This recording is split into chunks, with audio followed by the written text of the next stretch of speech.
app. Anywhere you want to go, you can take Nextdoor with you.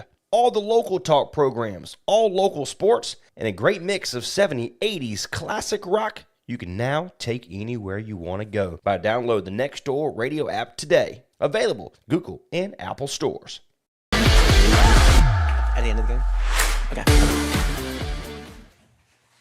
Back inside JB Flaherty Park, top half of the second. Disco Turkey's looking to get back after 2 runs came across. Bottom half of the first. Penn Seeley still on the mound. For the Fungo, up now is the catcher tonight for the Disco Turkeys, Logan. No, he leaned into it. Clearly, he leaned into the ball. He didn't get out of the way. And the ball was coming over the plate, hit him, and they're going to call it his batsman. Wow. Now batting the left that's a terrible call. Already a controversial start to this one. We had some terrible. controversy with the umpires last night with a wonky strike zone, and now we see some conversation from Jake Jones, the head coach of the Fungo. Yeah, umpire's not even giving him a chance to come out here. I mean, that's terrible. So an interesting start to this inning. And now we might have to see how that affects the rest of this game. If there's an inside pitch, you could see another Fungo or a Disco Turkey batter just lean into it like we just saw. But that'll bring up Dion Tubbs, and he'll pop up the first pitch he sees into left foul territory. He'll go over the fence, though, for a first pitch foul ball on the count. Dion Tubbs out of Carolina University, hometown Cincinnati, Ohio. Hit 353 this past season, 37 RBIs, 56 runs, 24 stolen bases. It's one of the better hitters for the Bruins this past season. 0-1 pitch. It's going to be lined into left field, so that'll be a single. So back-to-back base runners to start the top half of the second for the Disco Turkeys as the relay throw back in gets away, but Seeley will be there to recover. I mean, a terrible call like that can not only influence what that batter does, goes to first, but stuff like that. Now Seeley is worried about, hey, these guys are standing here. I can't do anything. They'll bring up Herman Breckbull, the junior outfielder from Wake Forest. No stats this past season. 22-2 for the Demon Deacons.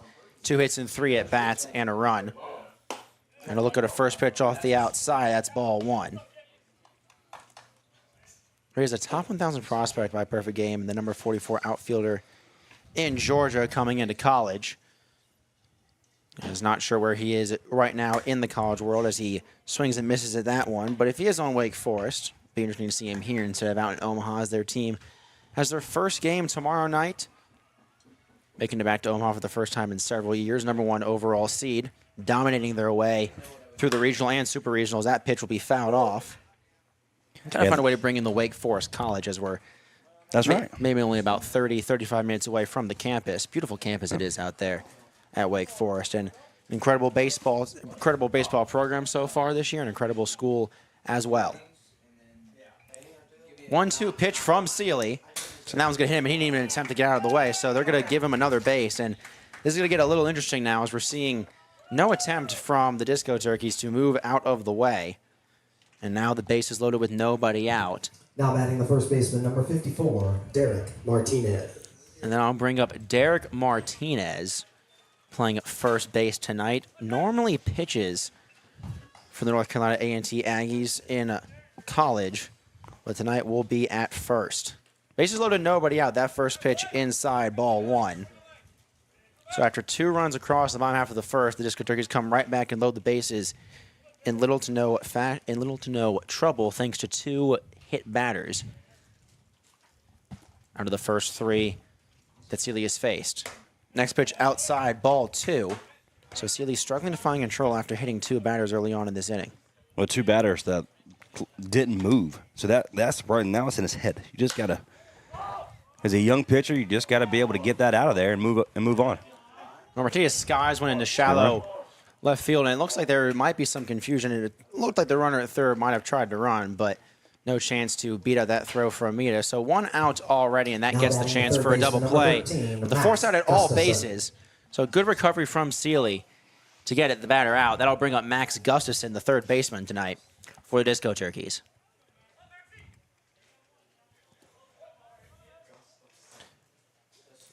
Gustafson, third baseman. Swings through the first pitch, 0-1. The freshman from Hall River, North Carolina, Committed to Bryant University. Did not play at all for the Bulldogs this past season. Went 2 for 4 with 3 RBIs and a double in the game on Tuesday, and that ball is going to be skied into center field. And making the play will be the center fielder Harding. He's going to try and throw it in, and that throws will be wild. So that will be a sacrifice fly for Max Gustafson to get the Disco Turkeys on the board. But back-to-back quick outs, and it looks like that Sealy is doing a good job of limiting the damage so far. And the center fielder for the Fungo just kind of sailed it to the left. A good job by Roteke to be able to stop that, and without having the runner advance to third. Clinton, not a chance at that third base or at home, so good job by Roteke to limit that damage. So now up is the 9-hole hitter Tyler Scheidel, playing second base tonight out of Winston-Salem, North Carolina. Plays at Surrey Community College.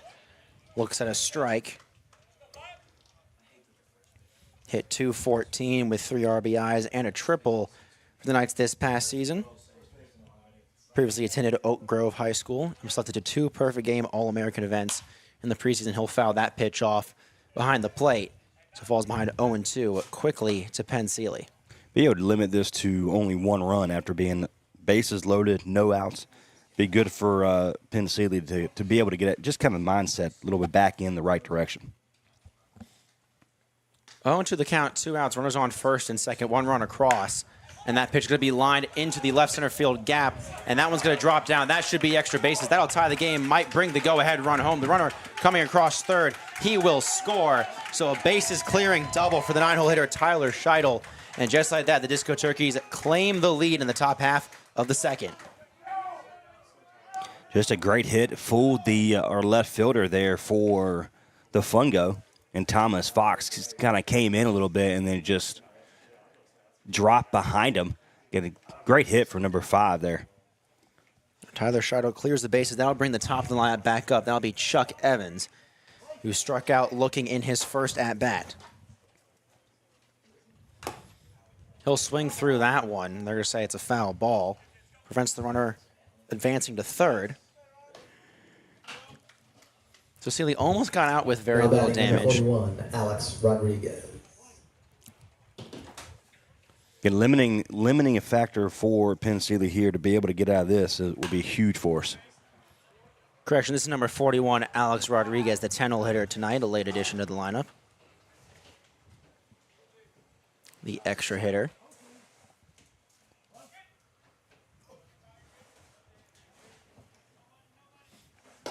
That pitch in there, strike 3, got him looking. So after some early damage with the hit by pitches by Sealy, he gets out of it, but 3 runs do come across on a couple of hits and some hit by pitches. Wake Forest Fungo look to get the lead right back, bottom half of the second.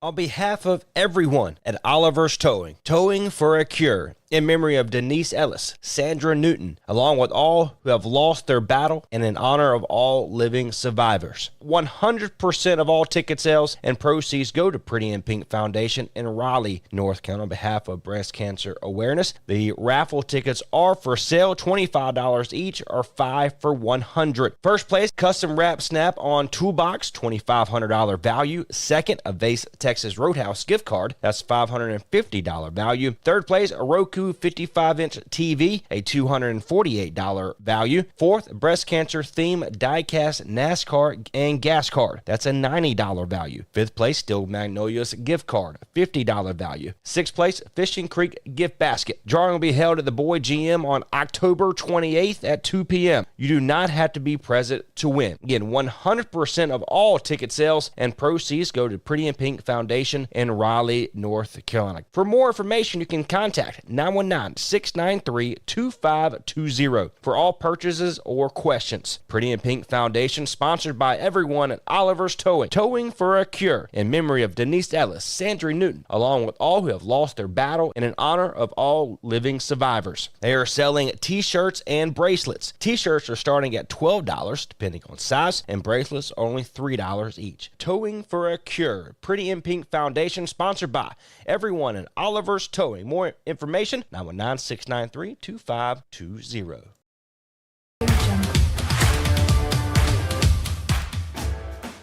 Bottom half of the second inning here at JB Flaherty Park. Josh Bartosa joined alongside Trey Snide on Next Door Radio and streaming live on the Wake Forest Fungo YouTube channel. It's the first pitch to Tommy Martinez in the bottom half of the second is in there for strike one. If you're just joining us, Wake Forest Fungo back-to-back doubles and an error in the bottom half of the first gave them the lead as the next pitch is outside ball one before 3 runs came across the top half of the second thanks to a couple of hit-by pitches, a sac fly, and a bases-clearing double. So looking more like a shootout like we saw last night, back and forth action. We'll see if it continues as that next pitch is lined hard into right field, but directly at the right fielder, Breckbull, and he'll make the first out of the inning. Tommy Martinez retired quickly. Put a good swing on it, just a little bit too soft towards it. Hit it right to the right fielder. It's going to be huge for the Fungo to come back here in the bottom of the half of the second after giving up 3 potential game-changing missed calls from the umpire. But let's see what the Fungo could do here. We'll see how both pitchers respond as Conrad throws a breaking ball in there for strike one. Both pitchers struggling early in this one. Conrad gave up the back-to-back doubles for the Fungo. Already looking like he's been much more confident on the mound so far. That pitch outside, ball one. That was a strike in the first. That's got to be it's going to be interesting how that kind of transpires as they start kind of getting a little deeper there. Strike zone the last few games has been kind of all over the place, and that pitch in the same spot, but that one's going to be called a strike 1-2. To Will Hood, who had the triple last night, 1 for 3, 2 RBIs, and also had a walk as well. Got the scoring started for the Wake Forest Fungo. The 1-2 pitch. He's going to hit that one hard and deep down the left field line at the wall. It's gone! Will Hood skies one out of left field, and the Wake Forest Fungo tie it right back up. There you go. Good swing. Down the left or the third base line. What a great, man, what a good hit. First home run of the season for Will Hood. And just like that, it's tied once more. An absolute moonshot. That one was on the inside corner. It looked like he may have been a little early on it, but it stayed fair. Come see us in Brook Street. Hit a 2-run single last night to win the ball game in the bottom of the 8th for the Fungo. Now coming back up strong for the Fungo here in the second inning. Jack Boyles with the first pitch. He sees into right field, opposite field single, I should say. So back-to-back hits for the Fungo. Going back to Will Hood, this is his second year with the Wake Forest Fungo. That was his first home run with the team, and no better time to get one than to tie the game up in the bottom half of the second. Just simple swing, like you mentioned, was in the inside. Was a little early on that, and was able just to drive it to left field. What a great hit! Tied ball game. Here we go. That'll bring up Hunter Stone, batting 10th, the extra hitter tonight out of Wake Forest, North Carolina. Plays at Lewisburg Community College at a 219 average with 6 RBIs, a home run, and 2 doubles this past season. On the season, a 500 average and 7 RBIs with 2 homers already for the Fungo. And a third home run on the season could be huge. Right here is that first pitch outside ball one. Man, from Lewisburg College, best JoCo in the nation, or one of the best. He'll foul the next pitch off 1-1. Don't tell these other JoCos I said that. If they're listening, we do apologize. But not only are they one of the best, they have a great name, the Hurricanes, obviously. Right. There's a Carolina Hurricanes National Hockey League team that plays about 45 minutes down the road from here. As a few days ago, the NHL season officially wrapped up alongside NBA. So just baseball for the next few months, as that next pitch is low, ball 2. We've got the College World Series starting tomorrow. Wake Forest, one of those teams in there, as we already mentioned. Got some TCU. Oral Roberts, one of the 3rd ever 4 seeds to make it into the College World Series. Playing great baseball. Playing great baseball. That pitch is fouled off. Also played some great basketball this past season as well. And a couple of seasons ago. They're a team that whenever they have a low seed in anything, seem to be a heartbreaker, and they have been so far. You've got teams like Tennessee out there, TCU as well, Oregon, Stanford, a bunch of good teams coming into that Omaha Regional. But you've got baseball right here. That 2-2 pitch swung right through, strike 3. So that's 2 gone now in the bottom half of the second. And the lineup will roll over for Nick Badgett. Talk a little bit about TCU, the Horned Frogs. Boy, they took care of Arkansas. They just had a tremendous run. Watch out for them Horned Frogs. We saw that in football a couple years back. Came out of nowhere. That's exactly what's happening here. Nearly won the national championship this past season. The first pickoff move of the night belongs to A&M Conrad, but it's unsuccessful. They dethroned Michigan, which as a Penn State fan always makes me very happy as a Penn State student. And then they got absolutely curb stomped, some might say, by Georgia, who was a national powerhouse, like maybe 15 NFL players. In the first round. So there you go. Round. Yeah, I mean, they're just a tough team. The first pitch to Nick Badgett, his second time up, is a strike. Had that leadoff double in the first inning. Teaches a good team. We talk about Arkansas as well for baseball. They've always been near the top. Another pickoff move from Conrad, unsuccessful again. Looking out for that speedy Will Hood, the speedy Jack Boyles on first base. But Arkansas, been the number one national seed a couple of times. Next pitch, low for a ball. 1-1. Arkansas just can't seem to get out of the super regional. There's a guy on TCU. Name is blanking me right now as we get time for a new baseball. But he hit 2 grand slams in the same game. Oh, that's right. Yeah. 2 grand slams helped TCU win game 2. Then they won game 3 as well. So TCU obviously been a team that has been breaking a lot of hearts. There's a 1-1 pitch from Conrad to be fouled off the inside foot of Nick Badgett. So 1-2 the count now to the leadoff hitter. Already with a double today, came around to score after Evan Harding did the same thing on the next at-bat. Another double here will score the runner from first. But again, we've tied the ball game up here in the second. Again, after giving up 3 in the top. And so continue doing some work here for the Fungo would be huge, especially for Penn State, who gave up those 3 runs. 1-2 pitch is skied behind the press box. So Nick Badgett stays alive. Like you mentioned, ball game is tied again thanks to the solo shot from Will Hood. Sponsored by Page 158 Books, also known as a book bomb here at JB Flaherty Park. They donate books for every home run. One of the first ones we've seen in a couple games. Here's that next pitch is going to be on the outside corner. Nick Badgett doesn't like it, but the Disco Turkey certainly do. They'll get out of the inning, but 1 run comes across on the solo shot, and 1 runner left on base. 3-3 is your score. We'll be back at the top of the third in a moment.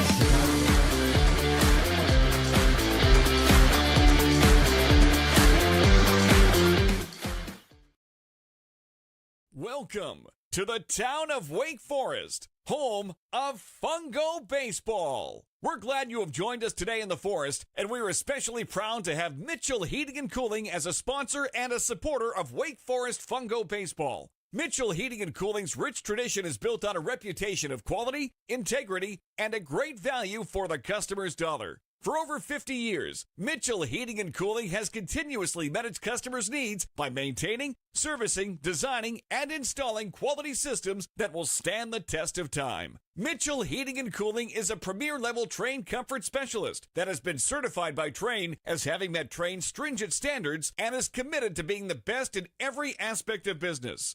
Reach out to us today at MitchellHVAC.com for all your heating and cooling needs. Enjoy your day here in the Forest, and roll Fungo! Now's the best time of year to get more for your money on new Mahindras. Enjoy 0% interest or save thousands of dollars on rugged Mahindra tractors. That's more for less on many of Mahindra's best-selling models, with tractors that deliver more lift capacity, fuel efficiency, and built-in weight. Save more on Mahindra today. Visit Vanco Outdoor Equipment, your local Mahindra tractor dealer. 0% APR. Financing available for limited time only. See us or go to MahindraUSA.com for more information. Hey, we made it easy for you here on Next Door Radio and nextdoorradio.com. Available now by way of the Google and Apple Store is the Next Door Radio app. Anywhere you want to go, you can take Next Door with you. All the local talk programs, all local sports, and a great mix of 70s, 80s classic rock you can now take anywhere you want to go by download the Nextdoor Radio app today. Available Google and Apple stores. The Disco Turkeys, the center fielder number 39, Chuck Evans. Top half of the third inning here at JB Flaherty Park on Next Door Radio and the Wake Forest Fungo YouTube. Josh Bartosik alongside Trace Knight. New pitcher on the mound for the Wake Forest Fungo. Trent Pulliam, the freshman out of Richmond, Virginia, plays at Pitt Community College, going up against Chuck Evans.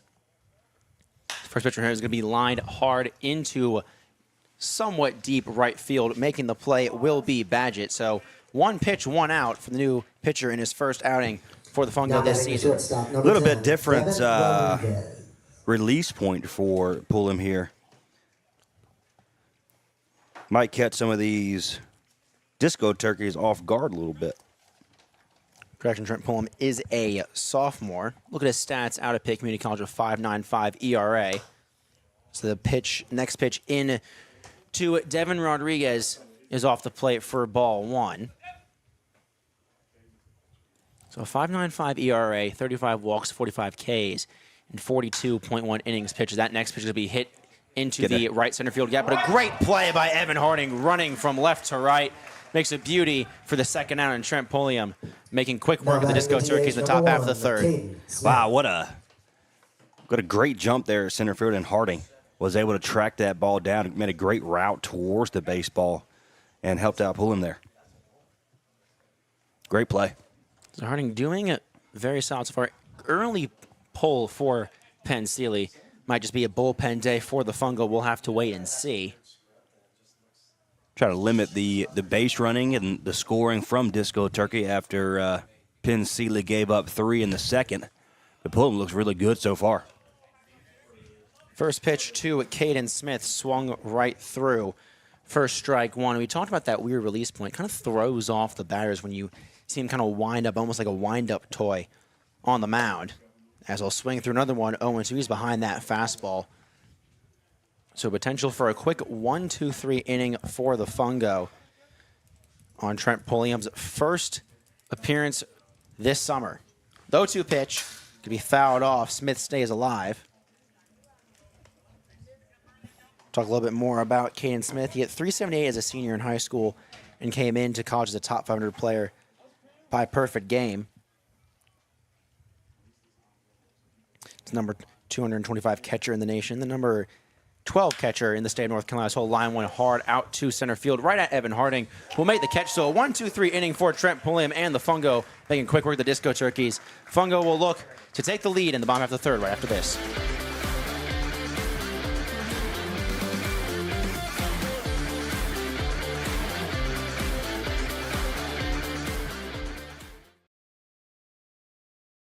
Ready to get back in the game? Great news. The movement experts at Breakthrough Physical Therapy can help athletes and their families find pain relief with lasting results to keep you off the sidelines. With over 20 convenient locations across North Carolina and South Carolina, contact Breakthrough today at breakthrough-pt.com to see a physical therapist. Breakthrough Physical Therapy, a trusted choice for keeping athletes and their fans in the game. When you make the right decision, it feels good, like picking the perfect restaurant or the right clothes. It also feels really good making the right insurance decision. That's where State Farm agent Margier White can help. Stop in at 234 Raleigh Road in Henderson and let her help you select the right protection at the right price. State Farm agent Margier White will make sure you understand your State Farm coverages so you know what to expect when the unexpected happens. Stop by and visit today at 234 Raleigh Road or give her a call at 252-598-0163. Like a good neighbor, State Farm is there.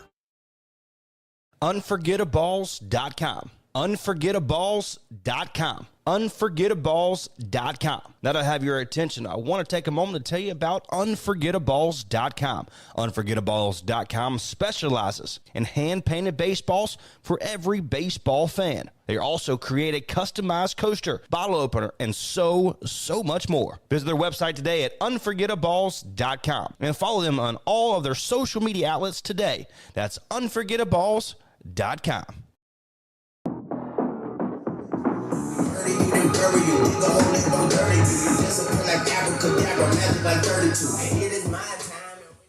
Back inside JB Flaherty Park, bottom half of the third inning, still tied at 3 apiece.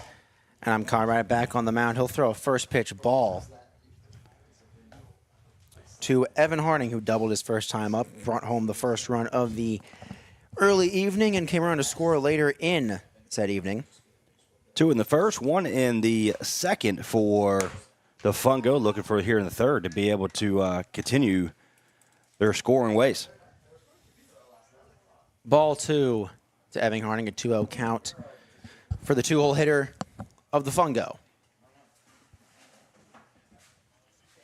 Conrad winds and deals. That pitch will be in there for a strike. So count now at 2-1. Conrad looking to do what Trent Pulliam just did, get a quick 1-2-3 inning. And the next pitch goes in there for a ball, strike, count even at 2 apiece. Conrad's not particularly, his command is not very good here this evening because he's hitting every single part of it. So I guess you can say he's using the entire plate. Swing and a miss gets Evan Harding on the breaking ball outside. And one down to the bottom half of the third for the Fungo. That'll bring up Anthony Mita, the second baseman for the Fungo tonight. Struck out, swinging his first time up.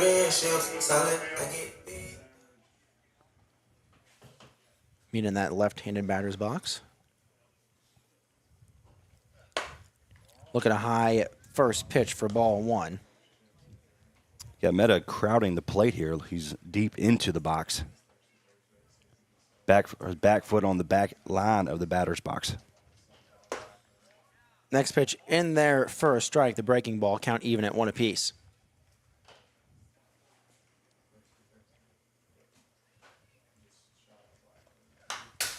Swing. Mina will foul that one off. Gets under it, 1-2.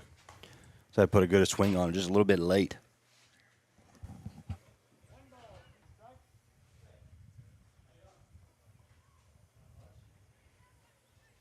One to the count to Anthony Mita, 1 away in the bottom half of this third inning. He'll pop that one up into shallow center field, making the play, and calling for it will be Scheidel, the second baseman, and 2 away Now early catcher, number 22, for the Jackson Wake Forest Rosecki. Fungo.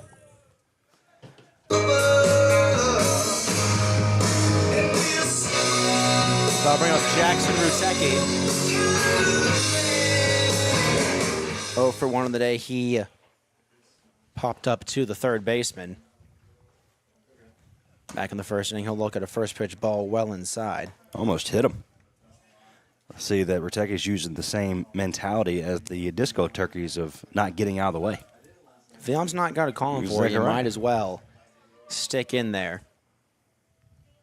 1-0 pitch at the knee, strike 1.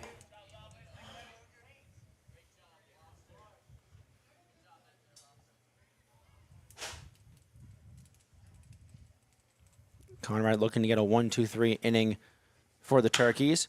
But Ratecki hits that one deep into right field. Trying to make the play. It will be Breckel, and he will. So a 1-2-3 inning for both sides in the third.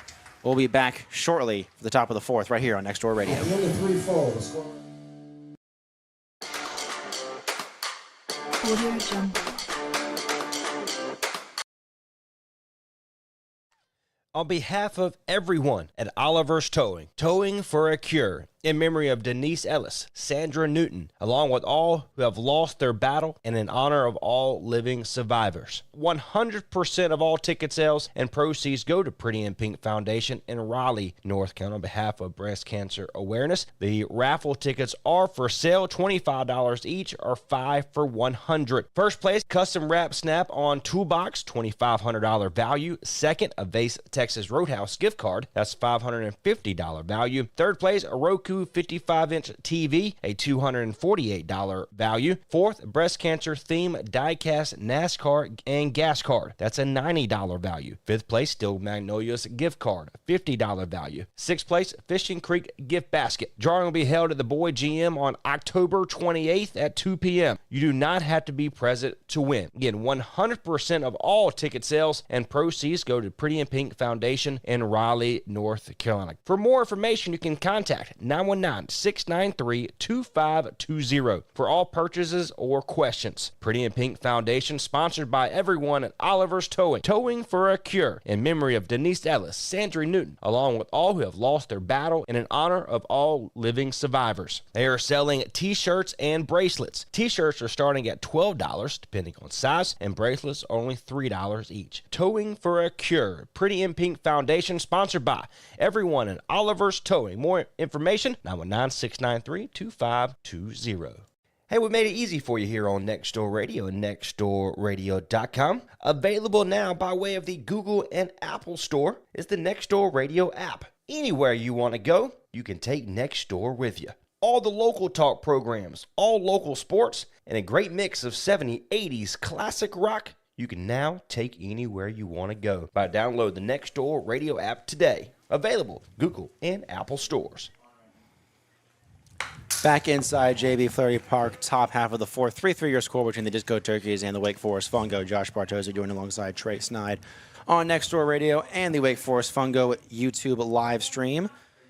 A 0-1 count to Logan Conklin. Trent Pulliam still out there on the mound after taking relief in the last inning for the Wake Forest Fungo.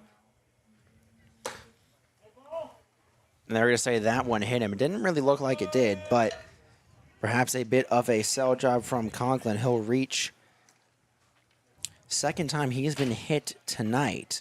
Was hit back in the second inning, which started all of the controversy, we might call it. Yeah, and just, again, that's the third time in a row that we've hit somebody tonight where the batter never even attempt to move out of the way. So I'm extremely surprised that the umpire is letting that get away. But, hey. Brings up Dion Tubbs, who was also hit by a pitch back in the second inning. Looks at a first pitch strike. And Pulliam gets ahead right there. Talked about Tubbs earlier, one of the better hitters for the Bruins out of Carolina University this past season. Originally went to McKendree in 2021 and Urbana in 2019 and 2020. As he'll foul that one down the right field line. So he's behind 0-2. Not a whole lot of stats for him or really the rest of the Ducks on their website. Kind of tough to find. So we don't know their stats this summer, but we just know that these guys can hit the ball and they hit it well. That pitch bounces in. Good job by Rutecki behind the plate to keep it in front of him. Just about to say that Rutecki did a great job to be able to keep it in front, allow the runner to stay at first, an opportunity for it to make double play. We saw one yesterday. Let's see if we can make one nice little ground ball here. 1-2 the count, runner on first. The pitch from Pulliam, low for ball two, just a little bit low perhaps. Strikeout here will set him up extremely nice. Pulliam still looking for his first strikeout as a member of the Wake Forest Fungo. Had 3 straight lineouts, hard hit balls in the last inning. That pitch outside, ball 3, so a full count now to the left fielder, Dion Tubbs, with the runner already on first.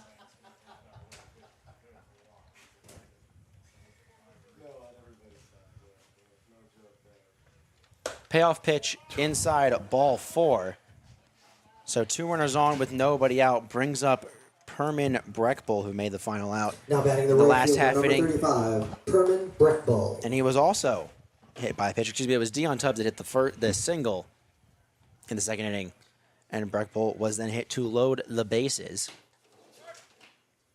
But 2 runners on early in the top half of this 4th inning for the Disco Turkeys. First pitch from Pulliam is in there for strike 1. And you're talking about the double play. Something we don't see very often. The triple play is in order as well. Would certainly get the crowd here riled up as the 1-0 pitch, or the 0-1 pitch is outside, and a great stop behind the plate from Rutecki to keep the runners from advancing and keep that double play in effect. And no outs here. A good ground ball will be extremely huge. Runners on first and second, nobody out in the top half of this tied game of the 4th inning. That one will get away from Rutecki. Both runners will go, and Rutecki just has to eat it behind the plate. So that gets rid of the double play opportunity unless they somehow get the pop-up and the tag out at home.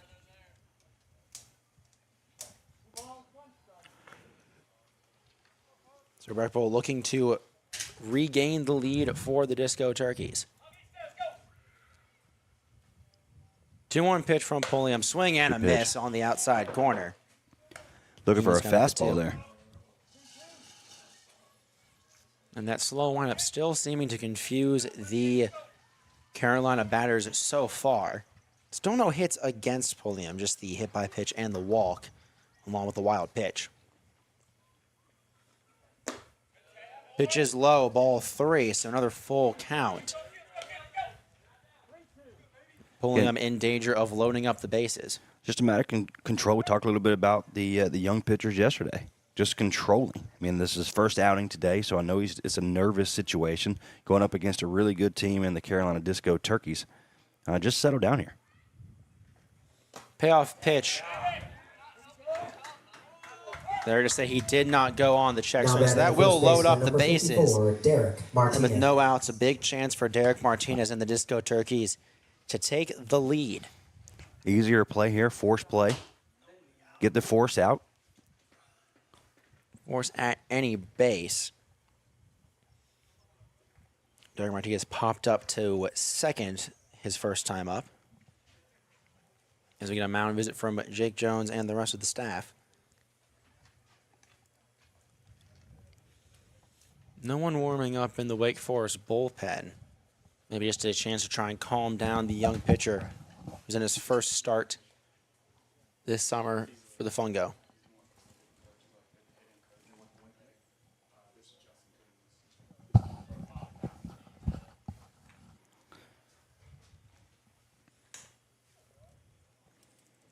So bases loaded, nobody out. And we'll see how Pulliam responds after the conference on the mound.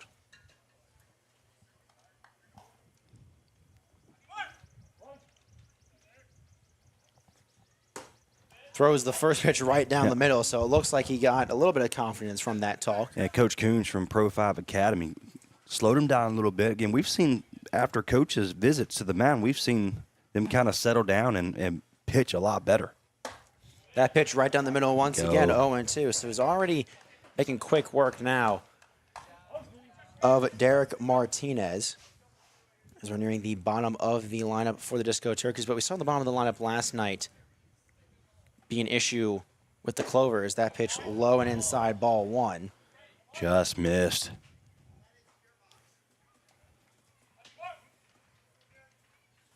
One to the count, nobody out. Bases are juiced at a tie game in the top half of the 4th inning. And what's already becoming a similar scenario to yesterday with the slugfest. That pitch just a bit low. Man. Oh, that's all up. I mean, he's much better poised from Pulliam here. Umpire's just not helping him. Looked like nearly a perfect pitch. Home plate umpire did not agree. The 2-2 pitch, that one's going to be lined on the ground to first. Coming home quickly will be the first baseman, Hood it to Ratecki. So they'll just get the one out, but they keep the run from scoring, and now a double play Exactly right. is in order. Made the easy play at home base, took his time, threw it to Ratecki perfectly, and now with the ground ball, let's get out of this inning with a double play here. Smart play by Hood to freeze the runners, or at least make a quick decision before deciding either step on first or go home. Made the right play to prevent the run from scoring. Brings up Max Gustafson, who hit a sac fly his first time up in the 2nd inning. First pitch low, ball 1.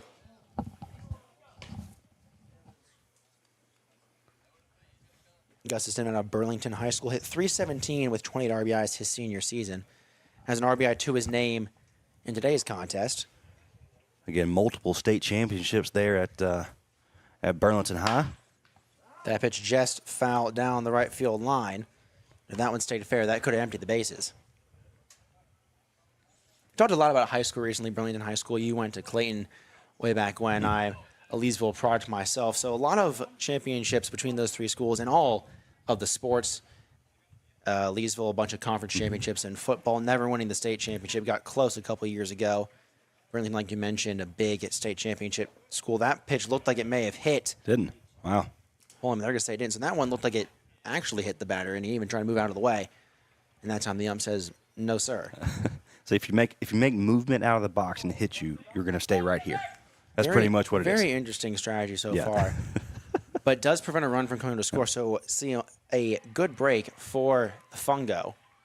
The 2-1 pitch from Pulliam is outside, ball 3. Can't lose him here. 3-1. 3-run, and this is pretty much where every hitting coach would give the swing away sign. Bases loaded in a tie game.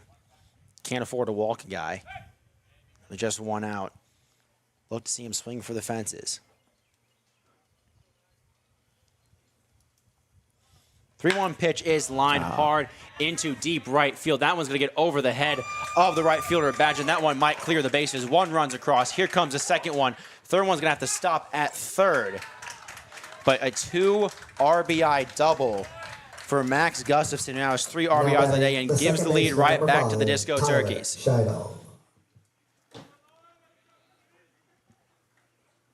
So now 5-3 the score. That'll bring up Tyler Scheidel. So just a good hit. Not much you could do from that. Got over the right fielder's head here for the Fungo.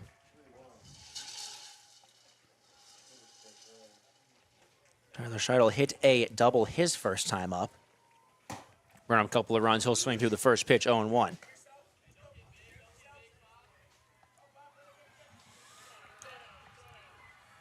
Still just 1 out in the top half of this 4th inning. Already 8 runs combined between these two teams. That pitch is going to be fouled off right behind us. So an 0-2 count to the 9-hole hitter, Tyler Scheidel, playing second today.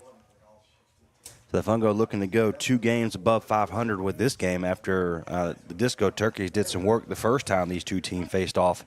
And so, again, Fungo's playing better ball here today. It's just a matter of it starts with Pulliam right here. He's got to maintain the control that he had in the 3rd inning, top of the 3rd. Kind of got away from him here. But, again, young pitcher. Just a matter of getting out of it now. 1-2 pitch, swing and a miss, got him on the breaking ball down low. And now just 1 out away from only giving up 2 runs after the bases were loaded with nobody out. Much better pitch.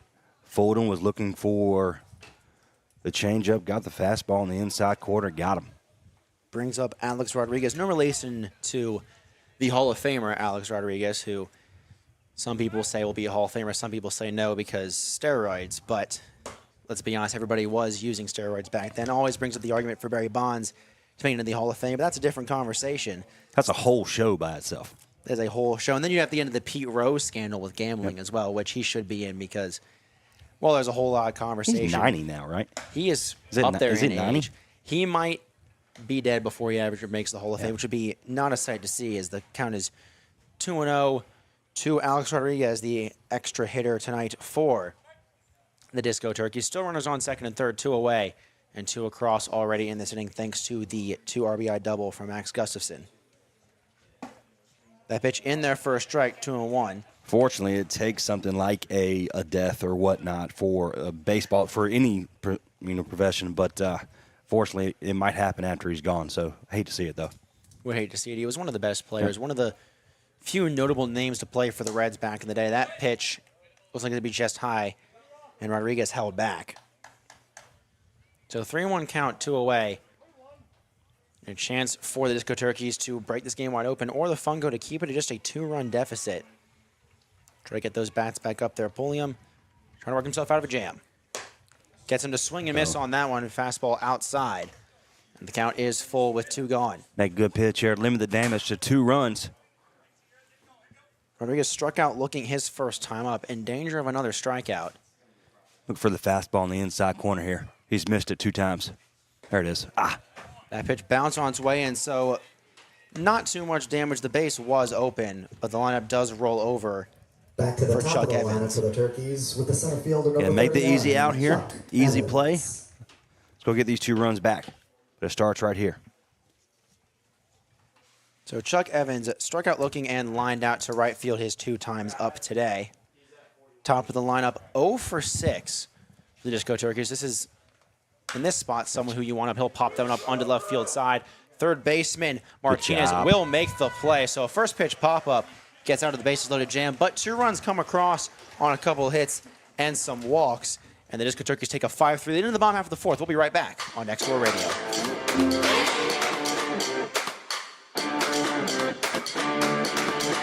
Now's the best time of year to get more for your money on new Mahindras. Enjoy 0% interest or save thousands of dollars on rugged Mahindra tractors. That's more for less on many of Mahindra's best-selling models, with tractors that deliver more lift capacity, fuel efficiency, and built-in weight. Save more on Mahindra today. Visit Vanco Outdoor Equipment, your local Mahindra tractor dealer. 0% APR. Financing available for limited time only. See us or go to MahindraUSA.com for more information.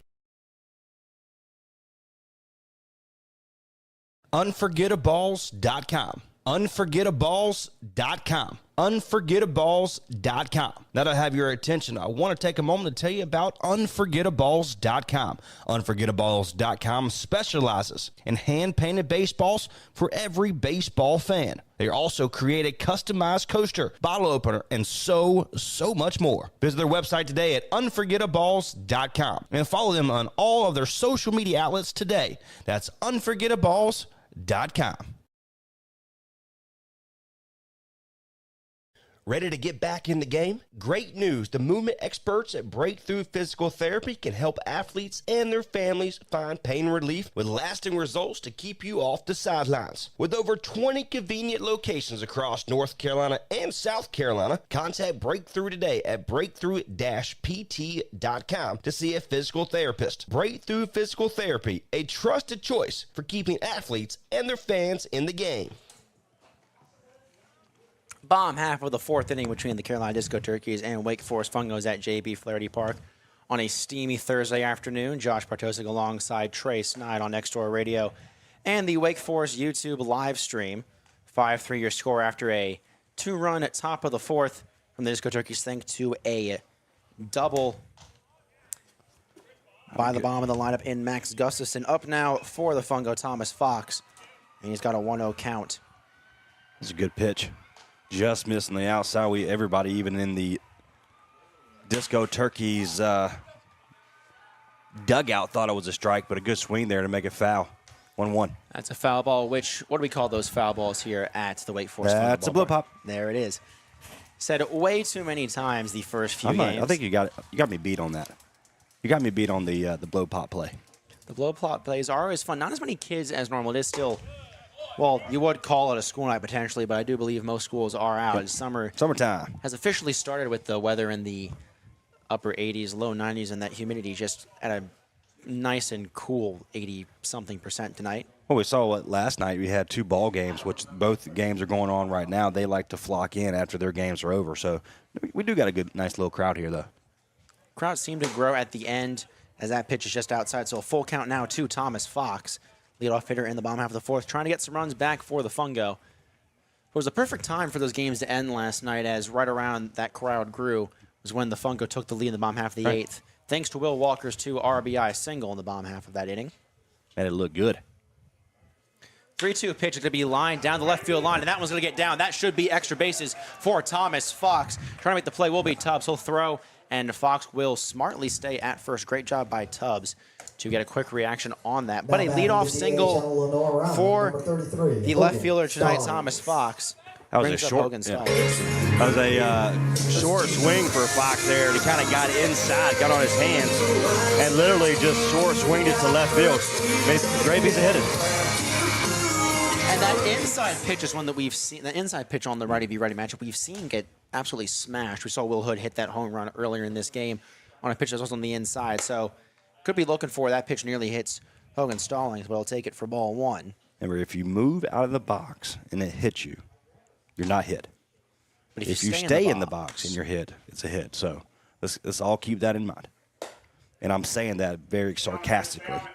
It's a little tough to do it, sense sarcasm through the radio, but for those that have been watching this game, it has been an interesting game behind the plate. I'm trying to not say it too loud because this window is open and I may be only 20 feet away from the home plate umpire. Pickoff move unsuccessful at first. I think he's heard me a couple times already.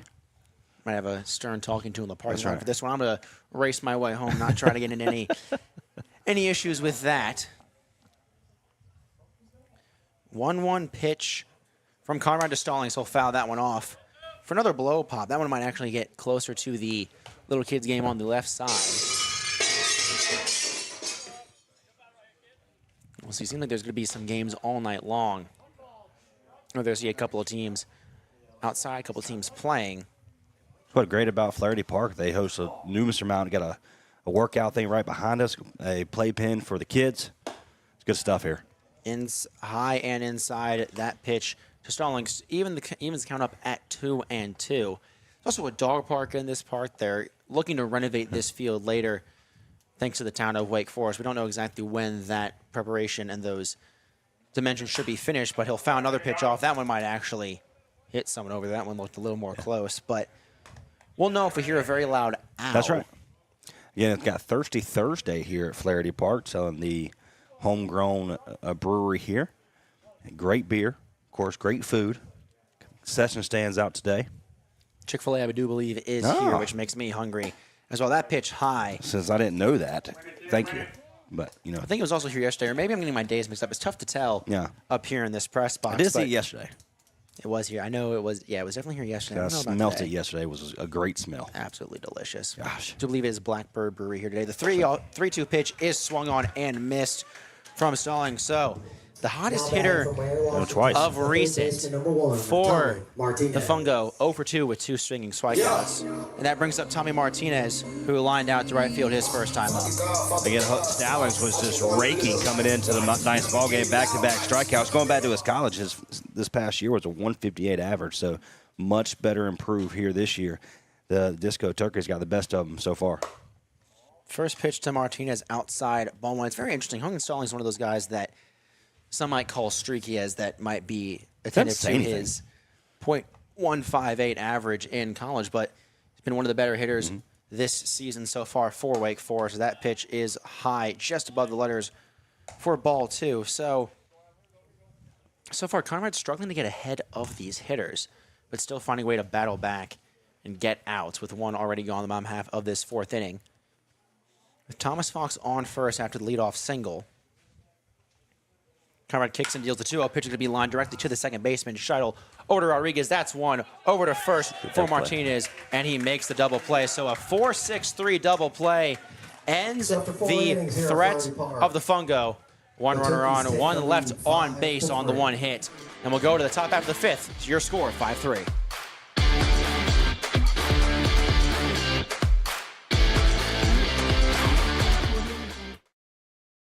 PlumServe LLC technicians have over 20 years of experience in plumbing repair and services. They pride themselves in being a local, honest, and professional company. Let them give you a quote today on those needed upgrades in your home. Your choice for plumbing in Creedmoor, Oxford, Henderson, Durham, Raleigh, Chapel Hill, Cary, Apex, Stem, Garner, and the greater Triangle area. Visit their website today to schedule. You can contact them there as well. PlumServeLLC.com. Again, that's PlumServeLLC.com. Father and son duo. They are going to be doing our uniform race today. I'm going to give my little man over here a little bit of a head start, and then Dad will get to go. So on the count of 3, if I can have some help from my fans here today, let's get them started. Welcome back to Flaherty Park for Wake Forest Fungo Baseball. We're listening to some live games from the stands. All right, Dad, go. I'm going to go with Little Kid here. I'm going to go with Little Kid. What do you got? I think he might have the advantage. Well, it's not just that he gets the head start, but it's also the fact that, old man knees for a father. I'm 19 years old. I'm 6'4". I have old man knees already. And look at him now. He's trying to. He's cheating. And the kid's still going strong. And, he can probably just go. Honestly, he's just got to go. Got him. Dad's got his pants between his ankles. That's a metaphor if I've ever seen one. I should have bet some money on that, Bab. I'm not sure we're allowed to talk about gambling on this thing, but Well, sports wagering is now legal as of yesterday, thanks to Roy Cooper and the North Carolina government. So technically, I think you can. Devin Rodriguez. Now, if you're getting paid, but now, granted, as we are working for the Wake Forest Fungo, I don't know if we can bet on said team, but we can bet on the sideline games. I think we have somebody. Oh no, Brad Mize is the general manager. Is not in the press, but I'm gonna ask him when he comes up here. We're gonna have to. That we might. Ask if you heard that from us and it ends up being not legal, you didn't hear that from us. But top half of the 5th inning, Trent Pulliam still out there on the mound for the Wake Forest Fungo. His first pitch into it, Devin Rodriguez, is low for ball 1. Don't want to get in any danger of getting kicked off the air. Yeah, that wouldn't be good. Just kicking off the season. Yeah, well, here comes Brad. So if you want to ask your question, Mr. Brad Mize, come to the broadcast, my friend. We need you. We need you a microphone. You're good. Go ahead. No, you're good. Talking about some gambling over here. We're just wondering if it's legal to talk about on the air. There He you said go. it's good. Excellent. We are not going to get fired tonight. Awesome. 2-0 pitch is bounced in. Now, I'm still going to deter away from betting on the Wake Forest. I've learned that betting on teams that I work for / root for. Yeah, don't do that. Never ends well. We've seen, talking about one of those situations back in 1985, so go from there. See, well, you can talk about Pete Rose. You were talking about him earlier. He had a gambling problem himself. That pitch was somehow called a strike. So, again, every time that there's a questionable call, I'm trying my best to be a little quieter. I do not want to get yelled at by this home plate umpire at the end of the night. 3-1 pitch, bounced in. That's a walk. So a leadoff man aboard Now in the batting form of DH Devin number 1, Rodriguez. Caden Smith. So it's been very interesting so far to watch this lineup. Still no hits in the top 3 leadoff batters for the Disco Turkeys. They are 0 for 7 with 1 walk. As here comes up Caden Smith. Looking to change that first pitch outside, ball 1. Small adjustment, Ken, small adjustment. Grounded out to third his first time up, and then lined out directly to Evan Harding back in the 3rd inning. That pitch just off the outside corner, 2-0. Problem is, we just don't know where the strike zone is. That's got to be difficult as a pitcher. And we get a meeting between Ruteki and his pitcher. It is tough to tell when the strike zone seems to jump from place to place, and also when you're not really allowed to throw inside, because if the batter doesn't move, they're just letting it hit him. So he's trying to do his best to steer clear. Do see some movement in the bullpen. Can't tell the number just quite yet. We'll get that to you when we can for the Wake Forest Fungo.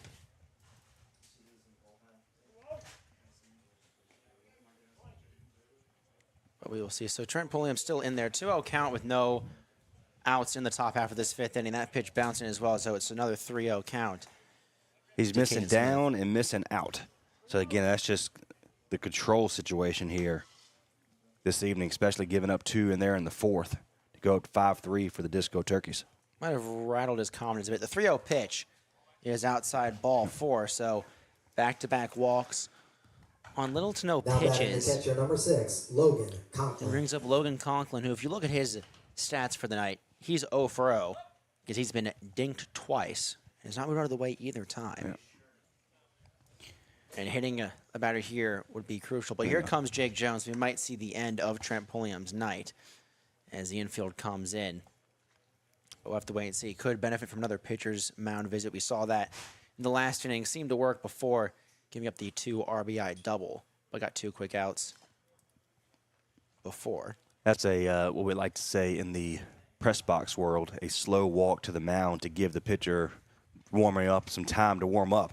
And just like that, Pulliam's pulled. So that will be the end for Trent Pulliam. We can't give you the full stats just yet. That will be Jaden Bailey coming out of the bullpen for the Wake Forest Fungo. But so far a bullpen night for the Wake Forest Fungo. As we'll take a look at Jaden Bailey, who will get some warm-up pitches himself.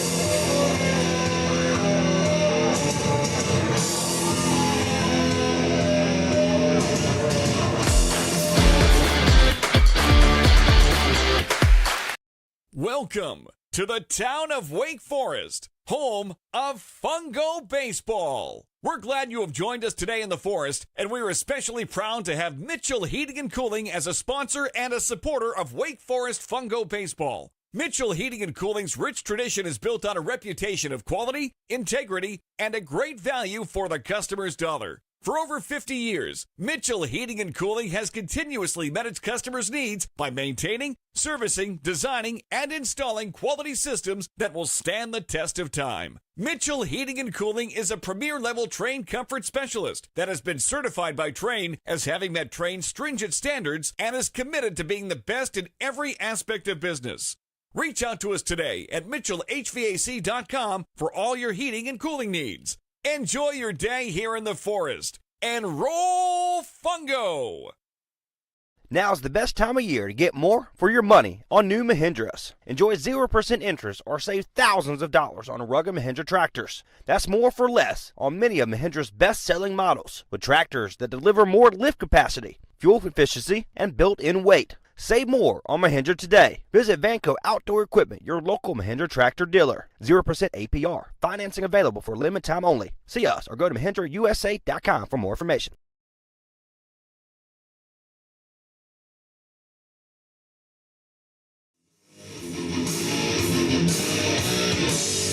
Back inside JB Flaherty Park, Jaden Bailey finishing his warm-up. We'll get a look at his stats so far on the season. The 6'4" right-hander number 48, Jaden Bailey. out of Shawan University.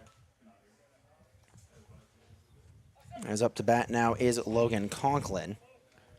Got to control it. You got to control the situation. Runner on first and second. Conklin's at the bat. It's already been hit twice, and once again, is not moving out whatsoever because he doesn't have to. Apparently, Been very interesting to watch this so far on really either side. The next pitch is in there for a strike, 1-1. The count now to Conklin. Runners on first and second.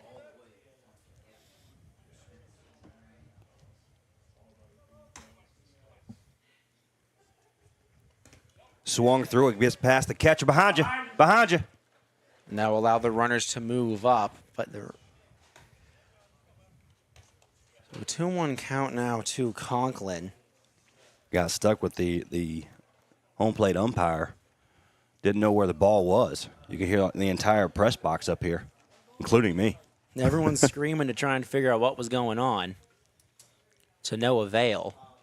So actually a 1-2 count as he swung through that one. So a foul ball keeps his at-bat alive.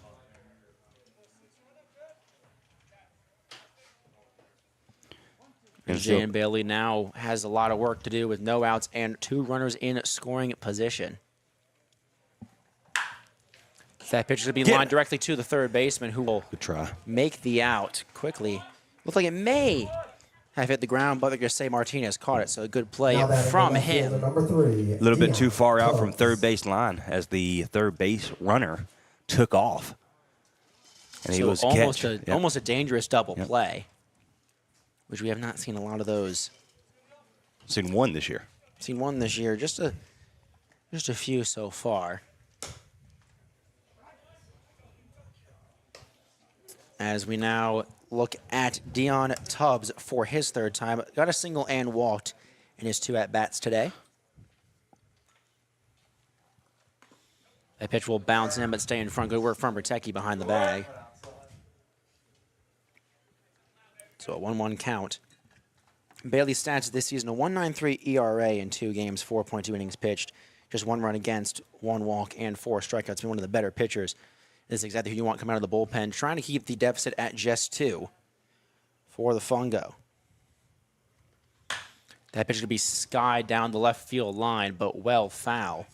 So 1-2 the count now. Fans, remember to get those foul balls back to Aiden in the concession stand for a free blow pop. Impressive. Hey, look at him. There you go. The blow pops, as we job. say. Not as many kids at this field just now. A lot of them are playing at the adjacent fields. That pitch will go off the glove of Bertecki, but he'll keep it in front of him for a 2-2 count. Bailey's making Bertecki work back there. And 2-2 count, 1 out.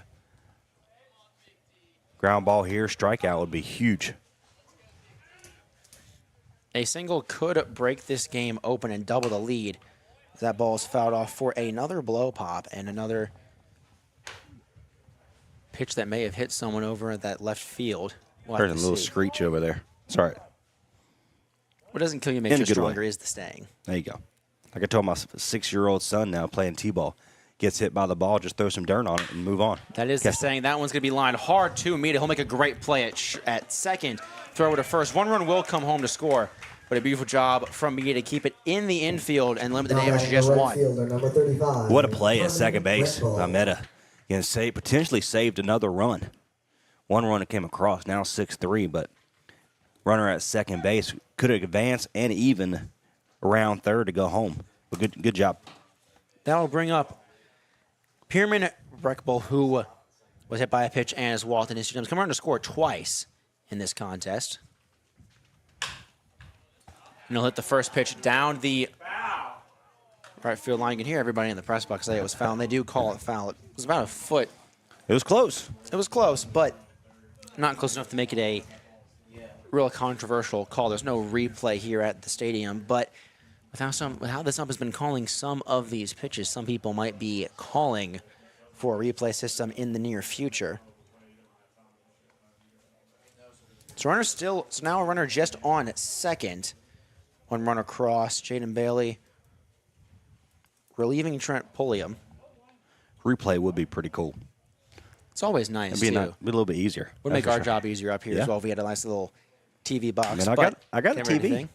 Hey. Great diving stop by Mita, but the ball gets just through him. But he'll eat it. Keeps the ball in the infield again. Not able to get the out. But prevents a run, most likely from coming around to score. So runners on the corners, they'll probably rule it an infield single. That's what we're calling it.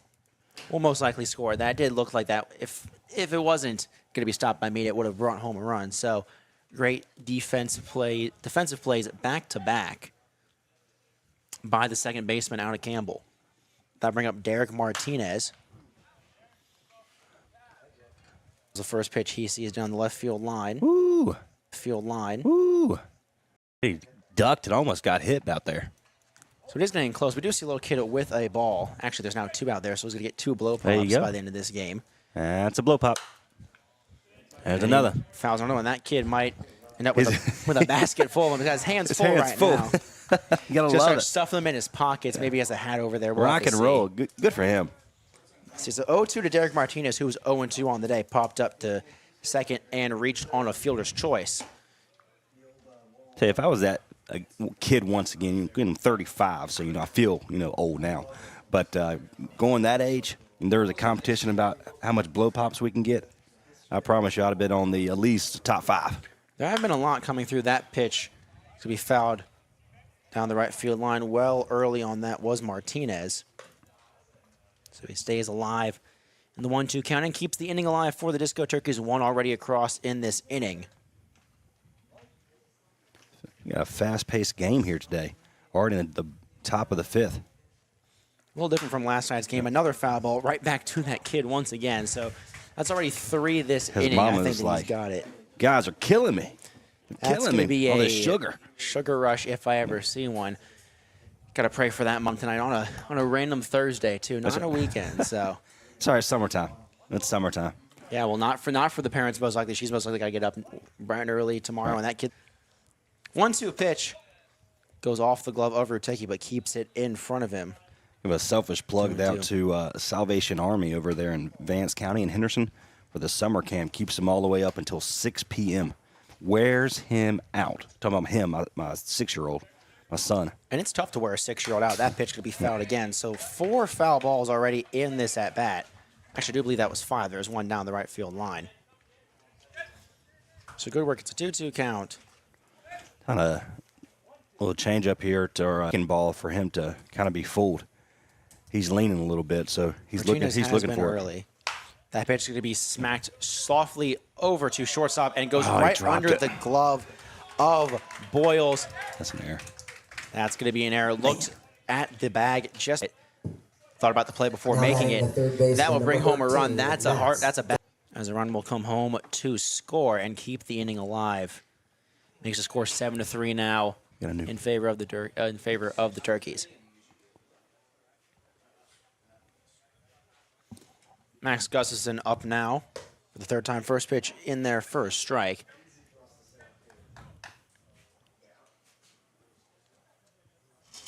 Couple unlucky plays for Bailey to be able to get out of this inning, but hey, 2 outs still. Keep the damage here. We'll be all right. 1-1 count.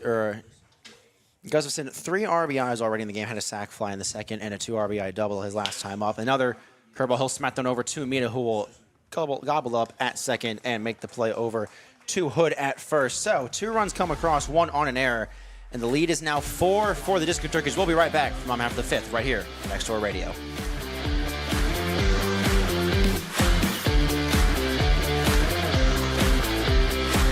Oliver's Towing and Recovery is a family-owned and operated local business since 1965. This local family business does towing and recovery in and surrounding areas of Granville County. Oliver's Towing and Recovery also does jump starts, lockouts, tire changes, fuel delivery, local and long-distance tows, and medium and heavy-duty towing. Call today if you need a pick-me-up from Oliver's Towing and Recovery at 919-693-2520. That's 919-693-2520, or find them online at oliverstowingllc.com. There's nothing too big or too small for Oliver's Towing and Recovery.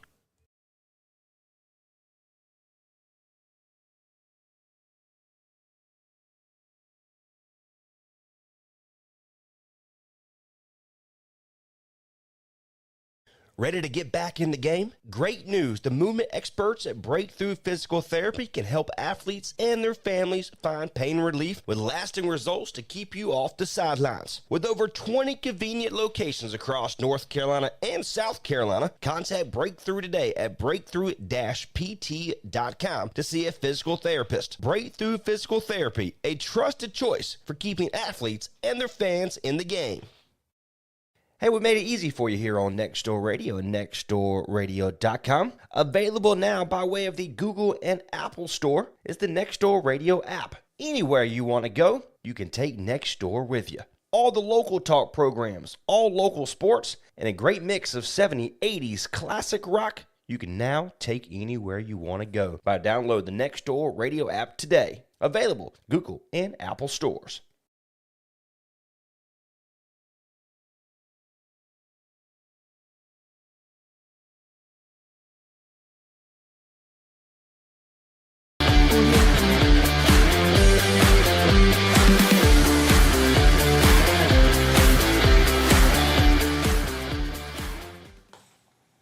Back here inside JB Flaherty Park. Bottom half of the fifth inning, now a 7-3 lead for the Disco Turkeys after 2 runs came across. As we look now at Jake Smith out of UNC Pembroke, or will most likely be a UNC Pembroke.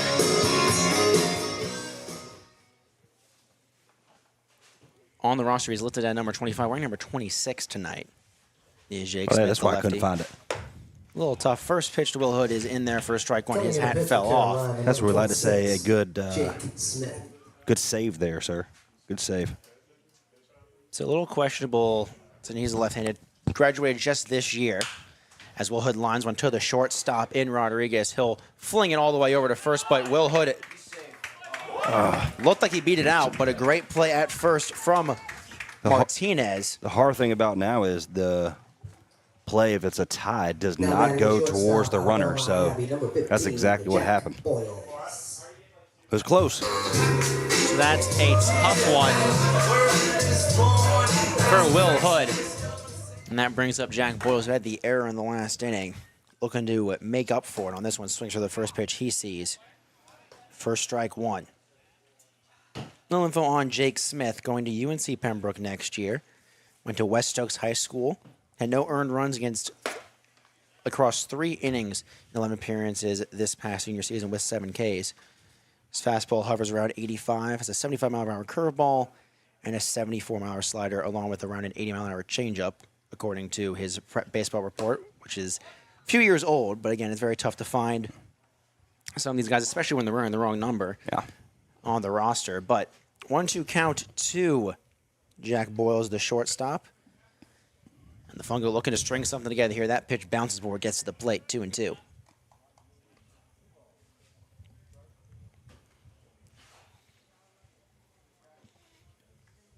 Boyles got a single on his first at-bat back in the second. This is his second time up. Big windup from the lefty. His hat falls off and the pitch bounces in. That's a full count. So Jake Smith, struggling with his control a little bit. And by control, I do mean the control of his hat that keeps flying off his head after every pitch. So full count, 1 away already in this inning, a 7-3 lead for the Disco Turkeys. Fungo needs something going for the clock starts running out. Payoff pitch on the outside for ball 4. So a walk for Jack Boyles. The extra hitter out of Lewisburg brings up the extra hitter, Hunter Stone.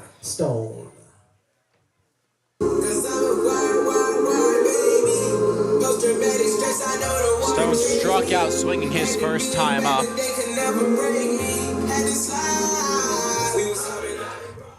Played baseball a few miles away at Wakefield High School. I guess a little bit more than a few miles away, but around the same area. First pitch is fouled off, and his hat fell off once again. Start counting how many times his hat falls off. Yeah. Or I guess every time his hat doesn't fall off might be a miracle at this point. 0-1 count to Hunter Stone.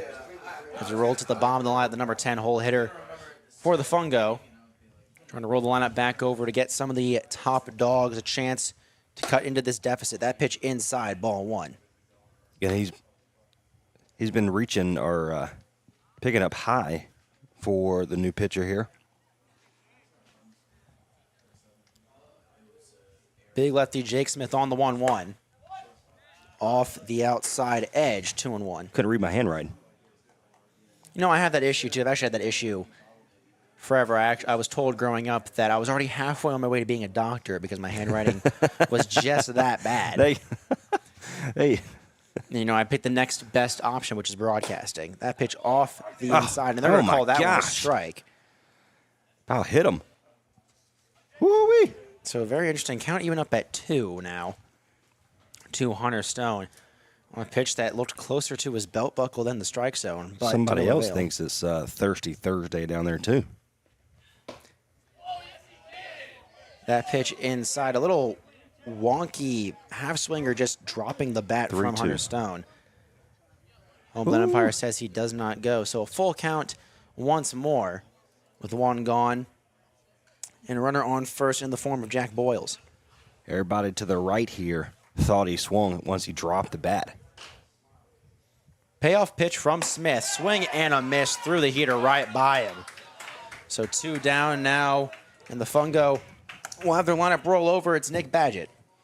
Only the third time Now that's rolled over here. So again, the Disco Turkeys are being productive currently. But again, 2 outs here. Badgett has an opportunity with a double already to his name to kind of get that rally going here in the 5th. Had the leadoff double to start the night for the Fungo. He swings right through that with that fastball. Been working very well so far for Jake Smith. And the Fungo are having a hard time picking the ball off of his hand for Smith. The 1 pitch, runner does go. That's a foul tip into the glove. Ooh, hit the pitcher. And almost looks like it hits the pitcher, but a stolen base for Jack Boyles. Little smile on Smith's face. That was just a wonky play all around. A foul tip off the bat of Nick Badgett. Are they going to allow him? Wait, they're going to allow him to stay at second? Huh. Looked like maybe there might have been some catcher's or batter's interference, I might say, but no avail. Oh, so 0-2 the count now to the 1-hole hitter. Now a runner in scoring position. That pitch is going to be hit hard down the right field line. Trying to make a play on it is Breckbull, and he will do so. So no harm after the walk given up by Jake Smith. And the lead stays at 4 for the Disco Turkeys. We'll be right back after these short messages.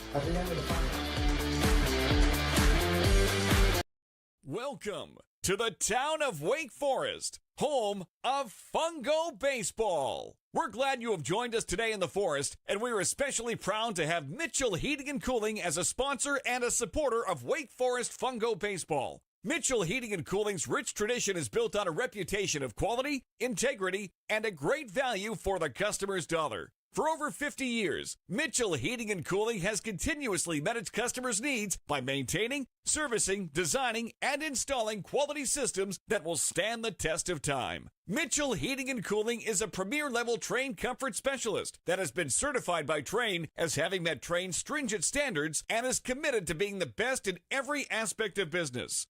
Reach out to us today at MitchellHVAC.com for all your heating and cooling needs. Enjoy your day here in the Forest and roll Fungo! Hey, we made it easy for you here on Next Door Radio and nextdoorradio.com. Available now by way of the Google and Apple Store is the Next Door Radio app. Anywhere you want to go, you can take Next Door with you. All the local talk programs, all local sports, and a great mix of 70s, 80s classic rock you can now take anywhere you want to go by download the Next Door Radio app today. Available Google and Apple stores. Leading off the top of the 6th inning for the Disco Turkeys, the second baseman, number 5, Tyler Scheidel. Welcome back to Flaherty Park here in Wake Forest, North Carolina, home of your Wake Forest Fungo. 7-3 your score now in the top half of the 6th inning. Tyler Scheidel up for the third time. He hit a double and struck out swinging his 2 at-bats today. And a look at a pitch on the outside corner for strike 1. Jaden Bailey still on the mound for the Fungo. He's working quickly now. That pitch just high, ball 1.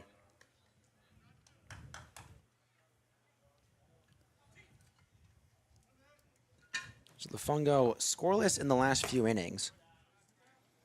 And another swing and miss.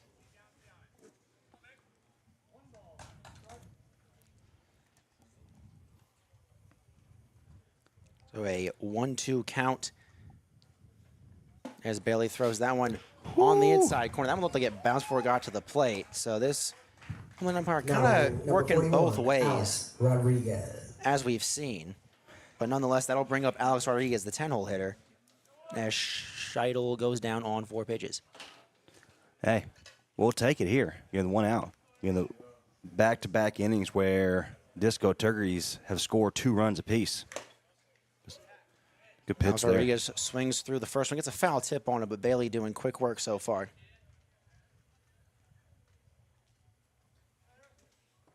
Rodriguez struck out looking and has walked in his 2 plate appearances. Getting closer to the 3rd time the lineup will have rolled over for the Turkeys. That pitch outside for ball 2.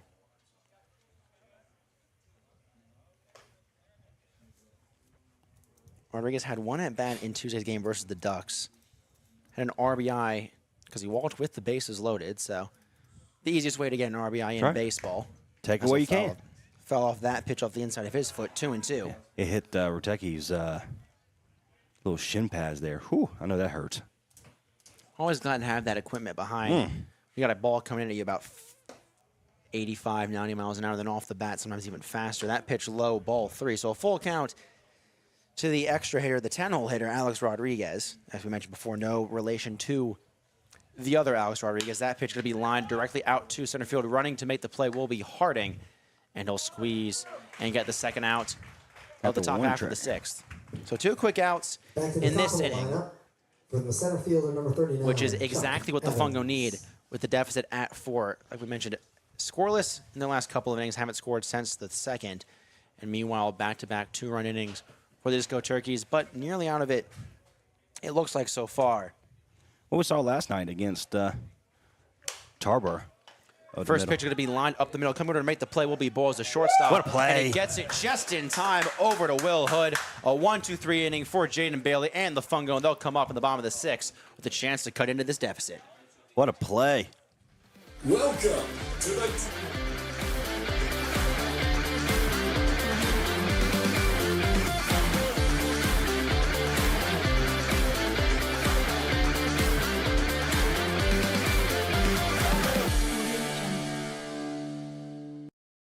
When you make the right decision, it feels good, like picking the perfect restaurant or the right clothes.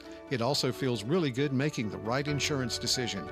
That's where State Farm agent Margier White can help. Stop in at 234 Raleigh Road in Henderson and let her help you select the right protection at the right price. State Farm agent Margier White will make sure you understand your State Farm coverages so you know what to expect when the unexpected happens. Stop by and visit today at 234 Raleigh Road or give her a call at 252-598-0163. Like a good neighbor, State Farm is there. Unforgettaballs.com. Unforgettaballs.com. Unforgettaballs.com. Now that I have your attention, I want to take a moment to tell you about Unforgettaballs.com. Unforgettaballs.com specializes in hand-painted baseballs for every baseball fan. They also create a customized coaster, bottle opener, and so much more. Visit their website today at Unforgettaballs.com and follow them on all of their social media outlets today. That's Unforgettaballs.com.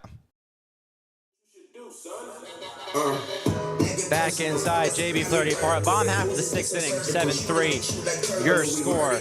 Fungo scoreless in their last 3 batting trips.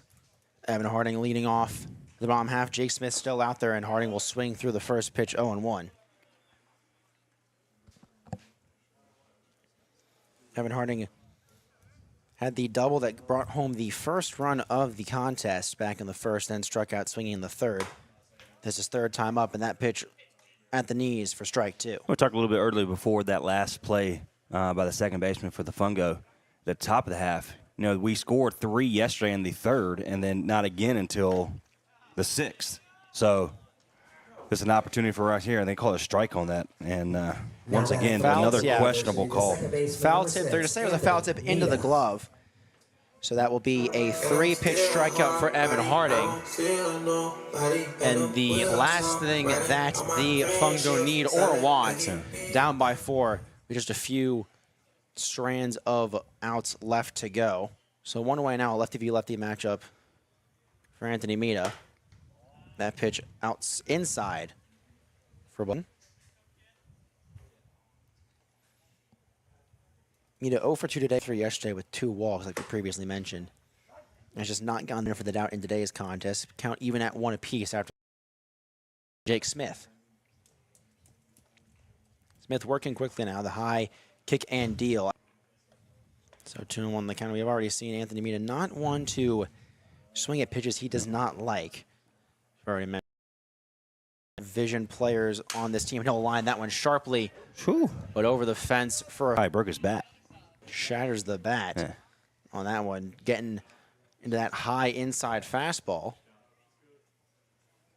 And he'll switch bats with Thomas Fox. And we'll talk a little bit about the batting. Normally in college, you obviously the hybrid or the aluminum bats that make the hard sound. In the Collegiate League, the lefty-v-lefty matchup. Mita looking to get on base for the first time in tonight's contest. 3-2. Swing and a miss. He got on back-to-back strikeouts for Jake Smith, and Disco Turkeys are dealing so far defensively.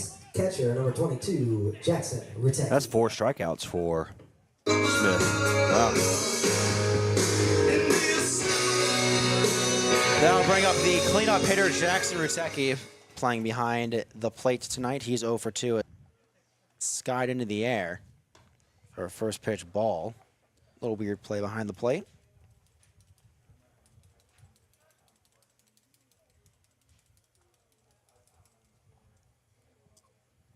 Smith kicks and deals. That pitch will be lined into the left center field gap, and it will fall for a single. So Jackson Rutecki keeps the inning alive on a nice little bloop single, and it will bring up Thomas Fox for a chance to string a couple of hits and potentially runs. Again, just a nice little bloop hit to the left fielder. Not much on it. Good swing on it, but not much where he got it off the end of the bat. So good for him. And now Thomas Fox an opportunity to move the runner over here. Fox 1 for 2 on the day. Looks at a first pitch ball. Reached on an error in the first after a shortstop's errant throw, and then got a single back in the 4th. He's looking to keep the bottom half of the 6th alive for the Fungo. He'll swing and miss at that one. On a breaking ball in the dirt, 1-1. Looks like it fooled him on that one a little bit. Wasn't happy with that. Talk about Thomas Fox having a stellar above 300 average in his last collegiate season, but not doing so hot for the Fungo, a below 100 average. But it is still early. That was pretty good.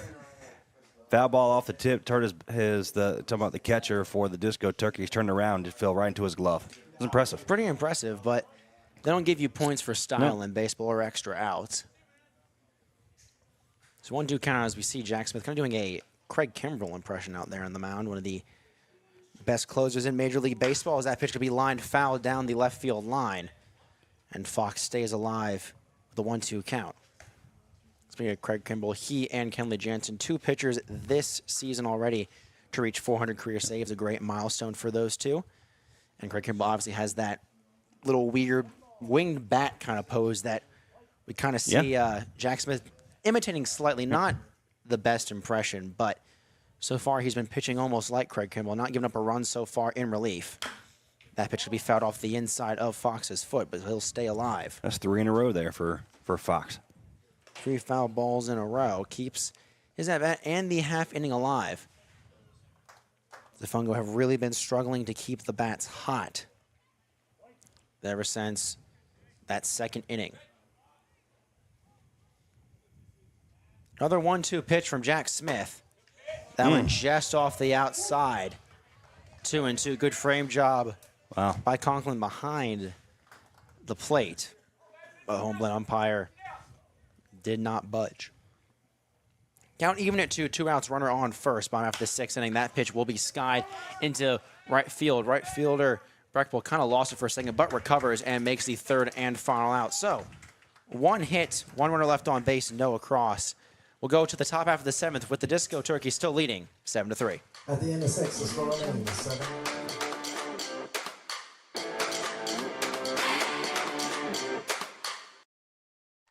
On behalf of everyone at Oliver's Towing for a Cure, in memory of Denise Ellis, Sandra Newton, along with all who have lost their battle and in honor of all living survivors. 100% of all ticket sales and proceeds go to Pretty in Pink Foundation in Raleigh, North Carolina on behalf of breast cancer awareness. The raffle tickets are for sale, $25 each or 5 for $100. First place, custom wrap snap-on toolbox, $2,500 value. Second, a Vase Texas Roadhouse gift card, that's $550 value. Third place, a Roku 55-inch TV, a $248 value. Fourth, breast cancer theme die-cast NASCAR and gas card. That's a $90 value. Fifth place, Still Magnolias gift card, $50 value. Sixth place, Fishing Creek gift basket. Drawing will be held at the Boyd GM on October 28th at 2 p.m. You do not have to be present to win. Again, 100% of all ticket sales and proceeds go to Pretty in Pink Foundation in Raleigh, North Carolina. For more information, you can contact 919-693-2520 for all purchases or questions. Pretty in Pink Foundation, sponsored by everyone at Oliver's Towing for a Cure, in memory of Denise Ellis, Sandra Newton, along with all who have lost their battle and in honor of all living survivors. They are selling t-shirts and bracelets. T-shirts are starting at $12 depending on size, and bracelets are only $3 each. Towing for a Cure, Pretty in Pink Foundation, sponsored by everyone at Oliver's Towing. More information, 919-693-2520. Top half of the 7th at JB Flaherty Park. Josh Bartosic alongside Trey Snide on Nextdoor Radio and the Wake Forest Fungo YouTube live stream. 7-3 your score in favor of the Disco Turkeys. Jaden Bailey still on the mound for the Fungo. Gets a first pitch foul to Devin Rodriguez, who's 0 for 2 on the day. Struck out looking, lined out to Evan Harding in center, and walked back in the 5th. Came around to score in that big inning that kind of broke the game open slightly for the Disco Turkeys. That pitch a half swing, and that will be a foul on the other side. That was a whoops swing, what we like to call it there. Kind of saw him Yep. roll his head in frustration.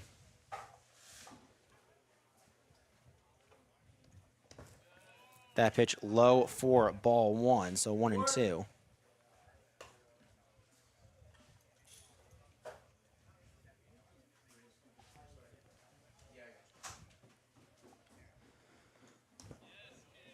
Another one bounced in front of the plate for Bailey again, coming back out here in the top of the 7th. There's a little bit more work in the bullpen, it looked like. Actually, just might be someone walking around, but we'll see. That pitch to be skied down the right field and just into the little bullpen area for the Fungo. So Rodriguez stays alive in a 2-2 count. I love the man from Camo, our catcher, Rutecki, is very vocal back there. Talking about if it's a foul ball, you have room, it's out, it's out. You got to love that leadership from your catcher. 2-2 pitch going to be hopped over the pitcher's head, but over to Mita at second. He'll swing it over to Hood at first and get the first out of the inning. So good job by Jaden Bailey to get the first out of the inning. As we've been calling Mita's name a lot defensively tonight, he's made a lot of putouts, made a lot of good plays, some smart diving plays. If we get a look at Caden Smith, his 4th time up, 0 for 2 on the day as well. He walked and came around to score in the 5th, similar to Rodriguez. That first pitch should be skied down the right field line, but foul. So 0-1 the count to Caden Smith. And you talk about Rutecki being vocal behind the plate. That's what you always want. when you're on defense. You want your catcher to be vocal because honestly he has a better read as that pitch is hit deep into the left field gap. Chasing on it is Fox, and that ball is long gone off the trees. And my, oh my, what a shot from Caden Smith. Makes it an 8-3 ball game. And that ball might still be stuck in the trees right now.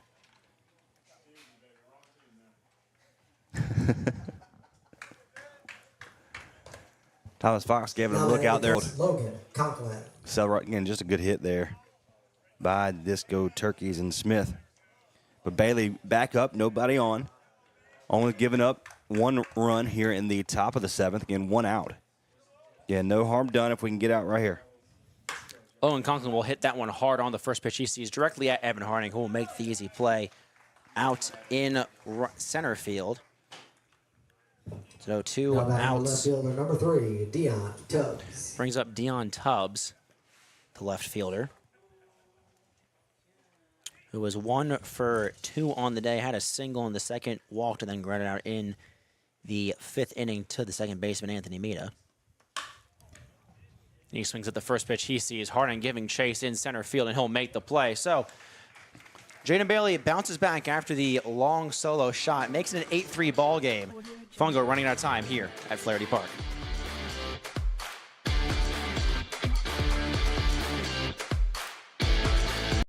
Welcome to the town of Wake Forest, home of Fungo Baseball. We're glad you have joined us today in the Forest, and we're especially proud to have Mitchell Heating and Cooling as a sponsor and a supporter of Wake Forest Fungo Baseball. Mitchell Heating and Cooling's rich tradition is built on a reputation of quality, integrity, and a great value for the customer's dollar. For over 50 years, Mitchell Heating and Cooling has continuously met its customers' needs by maintaining, servicing, designing, and installing quality systems that will stand the test of time. Mitchell Heating and Cooling is a premier-level Trane comfort specialist that has been certified by Trane as having met Trane's stringent standards and is committed to being the best in every aspect of business. Reach out to us today at mitchellhvac.com for all your heating and cooling needs. Enjoy your day here in the Forest and roll Fungo! Hey, we made it easy for you here on Next Door Radio and nextdoorradio.com. Available now by way of the Google and Apple Store is the Next Door Radio app. Anywhere you want to go, you can take Next Door with you. All the local talk programs, all local sports, and a great mix of 70s, 80s classic rock you can now take anywhere you want to go by download the Next Door Radio app today. Available Google and Apple stores. Back inside JB Flaherty Park, bottom of the 7th inning. 8-3 your score after the solo shot. Coming off the bat of Caden Smith to extend the lead to 5. And Hogan Stallings, one of the hotter batters recently for the Fungo, but 0 for 2 today. It looks like they're actually going to do a pinch hit. It will be Alex Impasamato coming up in place of Hogan Stallings. Impasamato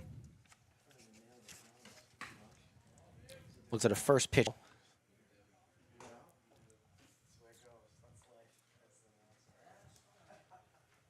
You still see Jack Smith out there on the mound, the hard-throwing lefty. It's a 2-0 count, however, to Impasamato. So Smith came in in the bottom of the 5th, and he's been tremendous ever since. Certainly finding his control right now, though. A 3-0 count to Alex Impasamato. I used my trick play on The that reverse one. psychology? That's right. It's always a good one. That pitch right down the middle for strike 1. Impasamato, the redshirt junior out of Gulf Coast State College, hit .242 this past season with 7 runs and 3 RBIs. A .312 average on the season for the Fungo, as he'll take a 5-pitch walk and a leadoff batter on base for the Fungo. So good start here for the Fungo to be able to get somebody on base for really back-to-back innings. First batter. Now we got Tommy Martinez coming up, number 1 for the Fungo, to be able to, with no outs here, good base hit, move the runner over to third. Got stuff cooking. And Tommy Martinez will pop that up directly to the shortstop on the first pitch he sees. And that makes it One quick out. Now batting the Martinez first now baseman for over UNC 3 Pembroke, on the number day. 20, Will Hood.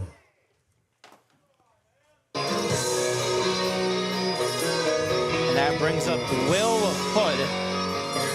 I thought he was going to do one of those little trick plays where you get the double play where you drop it, tag second. I thought it was coming. I thought he was going to be that guy.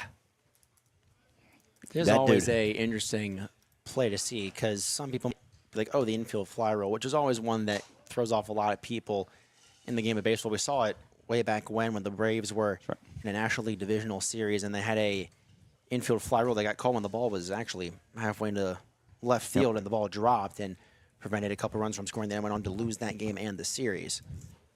That was a terrible day. And what was a string? Yeah, it was a string of a lot of tough years for the Braves, but they just won a World Series 2 years ago without their best player, Ronald Acuna. Thanks to some big plays from Jorge Soler, Freddie Freeman is one. And now the Braves are one of the best built teams in all of baseball, leading the NL East right now by a hefty margin.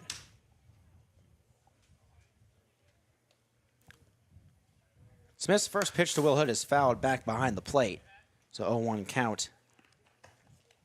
Will Hood, winner of the player of the game from Mitchell's Heating Cooling last night. Opportunity for him to extend that here.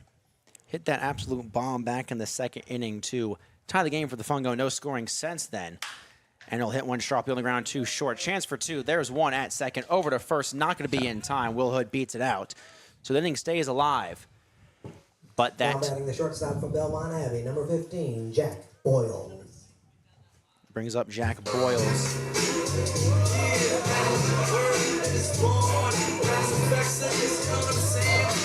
Single walk to his name. Boyle's opportunity here. Keep it going with 2 outs.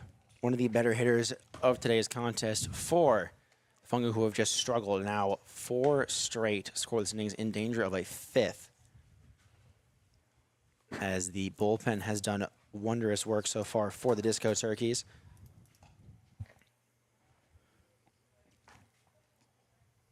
Smith deals the first pitch, and that is interesting play because the runner took off, and he tried to step off the mound, but that will be a wild throw from first over to second and allows the runner in, Will Hood, to go from first to third in just one play. And trying to steal on a left-hander never works out a lot of the time, but kind of caught the pitcher off guard, and then first baseman and Martinez just could not make a smart throw over. So now a chance for the Fungo to cut the lead to 4, just 90 feet away.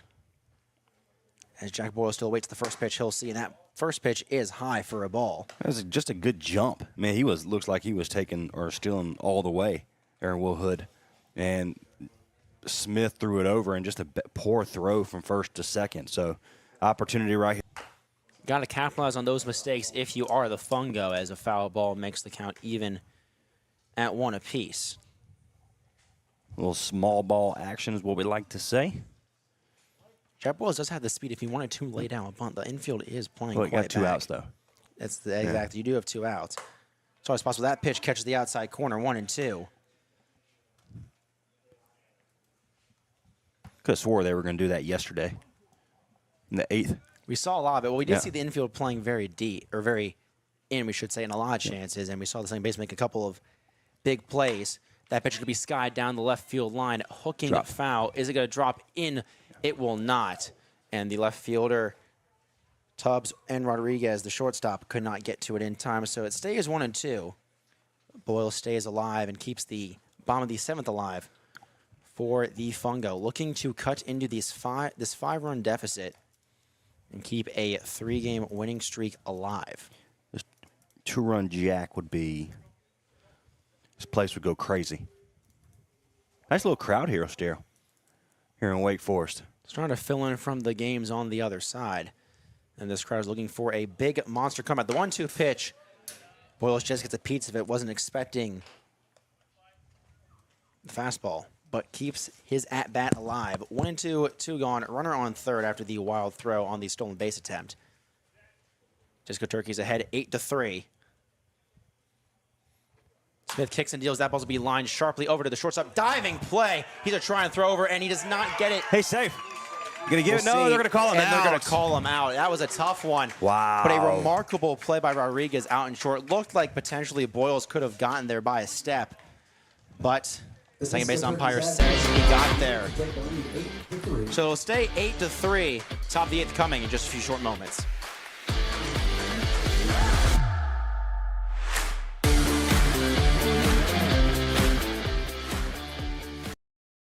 Best time of year to get more for your money on new Mahindras. Enjoy 0% interest or save thousands of dollars on rugged Mahindra tractors. That's more for less on many of Mahindra's best-selling models, with tractors that deliver more lift capacity, fuel efficiency, and built-in weight. Save more on Mahindra today. Visit Vanco Outdoor Equipment, your local Mahindra tractor dealer. 0% APR. Financing available for limited time only. See us or go to MahindraUSA.com for more information.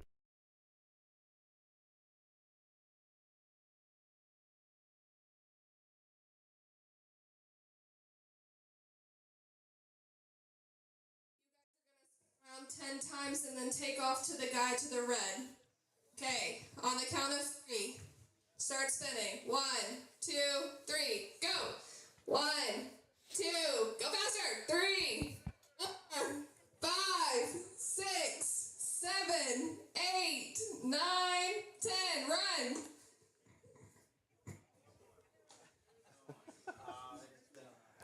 Wow. Nice job. Thanks, guys. A little bit of dizzy bat action. Although it is Thirsty Thursday night. I don't know if they really needed the dizzy bats. Yeah, that's true. On a night like tonight. Does always make the game a little more fun when they're already dizzy beforehand. It's a good night for it, though. Thirsty Thursday, great beer, great food. And we do got a good ball game. Again, it's a matter of we can stop them right here, top of the 8th. We'll see a new pitcher come in for the Wake Forest Fungo. That's number 21. Looks to be Aiden Cooper. And a little selfish plug here on Next Door Radio. Aiden Cooper joined me on the Fungo Friday this past Friday. You can catch that interview live we did on our website at nextdoorradio.com. Go in the podcast section and the sports section. It'll be right there. Always love shameless plugs here on Next Door Radio. It's always fun to throw those in there. Yep. Again, congratulations to him for being committing to South Carolina Beaufort. That's right. Originally was at Lewisburg College this past season. Had a 7.91 ERA with 24 Ks. Now at South Carolina Beaufort for the next season. Started at Citadel. And then went back down to Lewisburg because he wanted to get some playing time. Wasn't quite ready, in his words, wasn't ready for Citadel in D1 because in high school, that's what he wanted to do. 154 pounds as a senior. He's put on a little more weight since then. Still that lengthy. 195 now.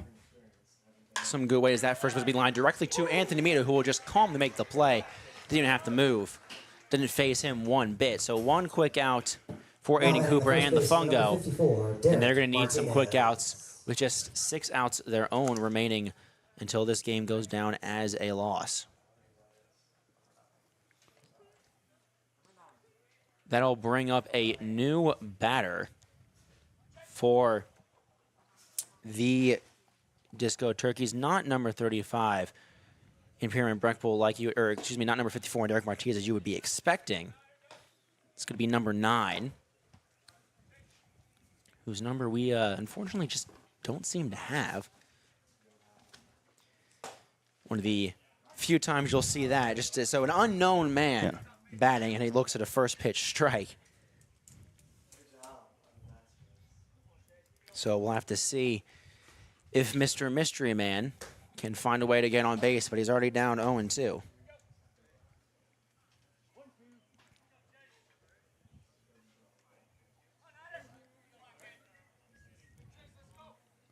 Direction the count is 1-2. Chase Locklear is his name. Chase Locklear, there we go. Well, Chase Locklear just went down on 4 pitches. A nice swinging strikeout for Aiden Cooper. 2 quick outs for the Disco Turkeys, and the Fungo now just 1 away from getting a 1-2-3 inning. That'll bring up Max Gustafson. Just kidding, it will not bring Chase up Max Gustafson. Locklear. That'll bring up Calvin Schubert, who takes over for Max Gustafson. Schubert, a sophomore righty out of Transylvania University, hit .329 this past season. Looks at a first pitch strike. Hit .329 for the Pioneers. 38 runs, 23 RBIs, 25 stolen bases. Led his team in stolen bases at 17 more than the second best player on the team. So he is certainly a threat on the base pass, which may be why he's in right now. If he can get on base, immediately could see him start going to second and possibly even third. Count even at 1 apiece for the new pitcher, Aiden Cooper. That's strike 2 to Calvin Schubert. So 1-2 the count. 2 outs here in the top half of the 8th inning.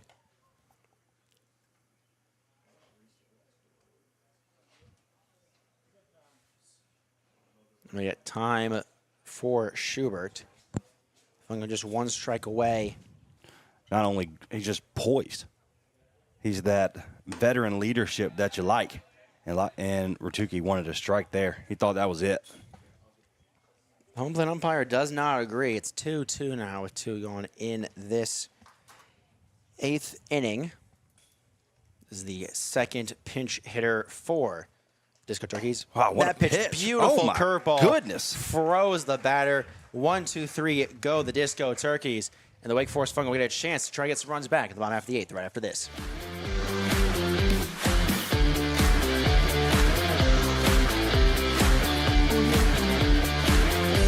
PlumServe LLC technicians have over 20 years of experience in plumbing repair and services. They pride themselves in being a local, honest, and professional company. Let them give you a quote today on those needed upgrades in your home. Your choice for plumbing in Creedmoor, Oxford, Henderson, Durham, Raleigh, Chapel Hill, Cary, Apex, Stem, Garner, and the greater Triangle area. Visit their website today to schedule. You can contact them there as well. PlumServeLLC.com. Again, that's PlumServeLLC.com.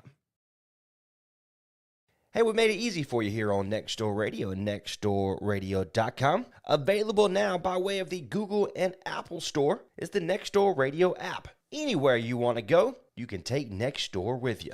All the local talk programs, all local sports, and a great mix of 70s, 80s classic rock you can now take anywhere you want to go by download the Next Door Radio app today. Available Google and Apple stores.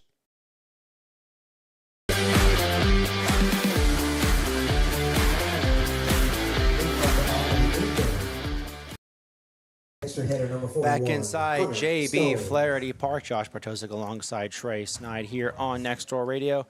And still technically the Wake Forest Fungo live stream, a little bit of technical difficulties, but those will get back up eventually. Bottom half of the 8th inning. Score is 8-3 in favor of the Disco Turkeys. Jake Smith still the mound. This brings up Hunter Stone, the 10-hole hitter. For the Fungo, his first pitch, he'll swing hard and foul it off down the right field line for strike 1. Get here in the 8th, bottom of the 8th, the starts right. You got to do something here in this inning because you only got 3 more outs. 6 outs left, and Hunter Stone now down 0-2. Swung it right through that one. Fell to his knees in the process. He struck out swinging twice today. He did not make that a 3rd time. As we see Jack Smith kind of working a little bit faster now. That long windup, he kicks and deals on the 0-2, and then he swings and misses. So Stone down on 3 pitches, and Jack Smith has been absolutely perfect. Not necessarily absolutely perfect, but has been absolutely beautiful so far for Disco Turkeys ever since coming in relief. The lineup rolls over. It'll be Nick Badgett. Badgett hitless since getting that first inning leadoff double. And he looks at a first pitch ball high and outside.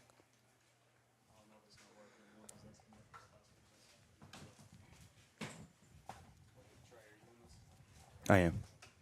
So 1-0 is the count. That pitch at the knees, they'll call it a strike.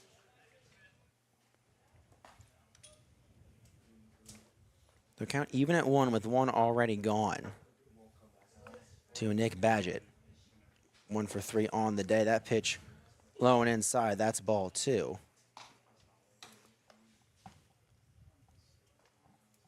So a 2-1 count now to the leadoff batter.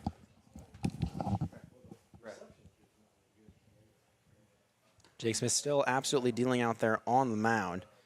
Winds and kicks, and that one gets Badgett to strike right through it. So 2-2 the count now. Smith doing a good job mixing the off-speed and the fastball so far. 2-2 pitcher to be fouled hard down the right field line.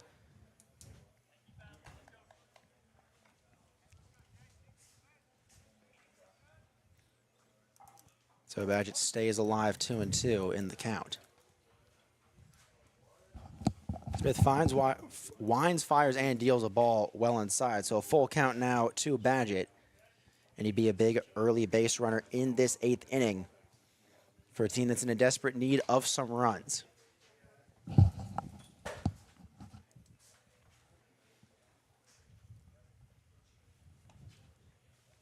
Payoff pitch from Smith. Low and outside. And correction, that was actually the 3rd ball. I have lost count. Math is a bit tough for me, apparently, up in the press box. But it is the end of the school year, so I'm going to give myself a little bit of slack. And it's pushing 9 o'clock. You know, it's past my bedtime here. We're getting there. Absolutely. So now the payoff pitch will be coming from Jack Smith, but he steps off the mound and recollects himself. Looking for the punch out for the 2nd straight time. Late time there by the batter. I'm surprised the umpire gave it to him. That payoff pitch fouled off by Badgett. Oh, he's mad at himself. That's the pitch he wanted. That was a perfect pitch to drive it to the right field. Hanging slider, which is exactly what every hitter seems to want in a game like this where you need some sort of jolt in the offense. He just missed that one. But getting on base in any way is still helpful to this Fungo team. As we get another payoff pitch from Jack Smith. And he'll get Badgett to swing right through that one. Another blazing fastball. So 2 swinging strikeouts quickly. Evan Harding. And that'll bring up Evan Harding, who's similar to Nick Badgett. No hits since his double in the 1st inning.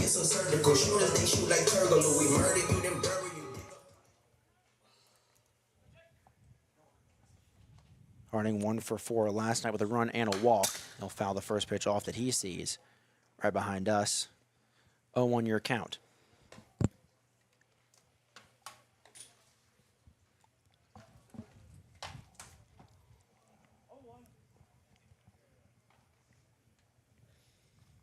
Oh, 1 pitch from Smith is right down the middle off speed. First strike, 2. So Harding and the Fungo in danger of going down 1-2-3 on 3 consecutive strikeouts. In need of some runs. That pitch, he just whiffs right at that one. Chased that one in the dirt. And that will be a strikeout after the throw over to first. So 3 strikeouts swinging for Jack Smith and the Disco Turkeys. We'll be back for the final inning right after this.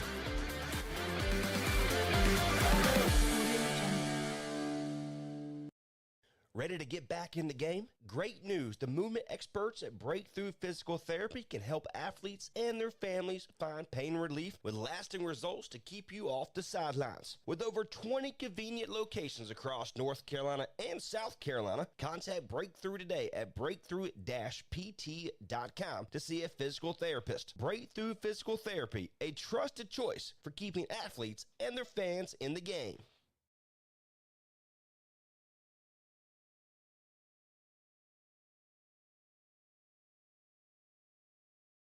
Oliver's Towing and Recovery is a family-owned and operated local business since 1965. This local family business does towing and recovery in and surrounding areas of Granville County. Oliver's Towing and Recovery also does jump starts, lockouts, tire changes, fuel delivery, local and long-distance tows, and medium and heavy-duty towing. Call today if you need a pick-me-up from Oliver's Towing and Recovery at 919-693-2520. That's 919-693-2520, or find them online at oliverstowingllc.com. There's nothing too big or too small for Oliver's Towing and Recovery. Hey, we made it easy for you here on Next Door Radio and nextdoorradio.com. Available now by way of the Google and Apple Store is the Next Door Radio app. Anywhere you want to go, you can take Next Door with you. All the local talk programs, all local sports, and a great mix of 70s, 80s classic rock you can now take anywhere you want to go by download the Next Door Radio app today. Available Google and Apple stores. Audio Jungle.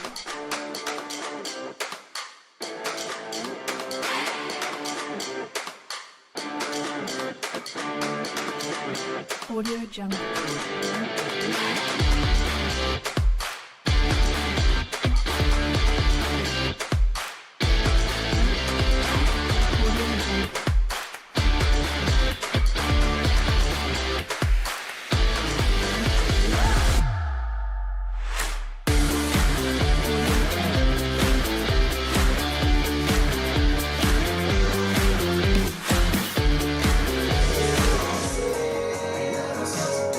Back inside for the top of the ninth inning Leading inside off the top of JB the ninth Flaherty inning. Park. Josh Bartosik alongside Trey Snyder. 8-3 is your score in favor of the Carolina District Turkeys. A new pitcher on the mound for Lake Forest Fungo. We're not entirely sure who it is. Apparently they're not supposed to be here. It could either be Dawson Smith or Wesley Driscoll. Both of them have been known to wear the number 27.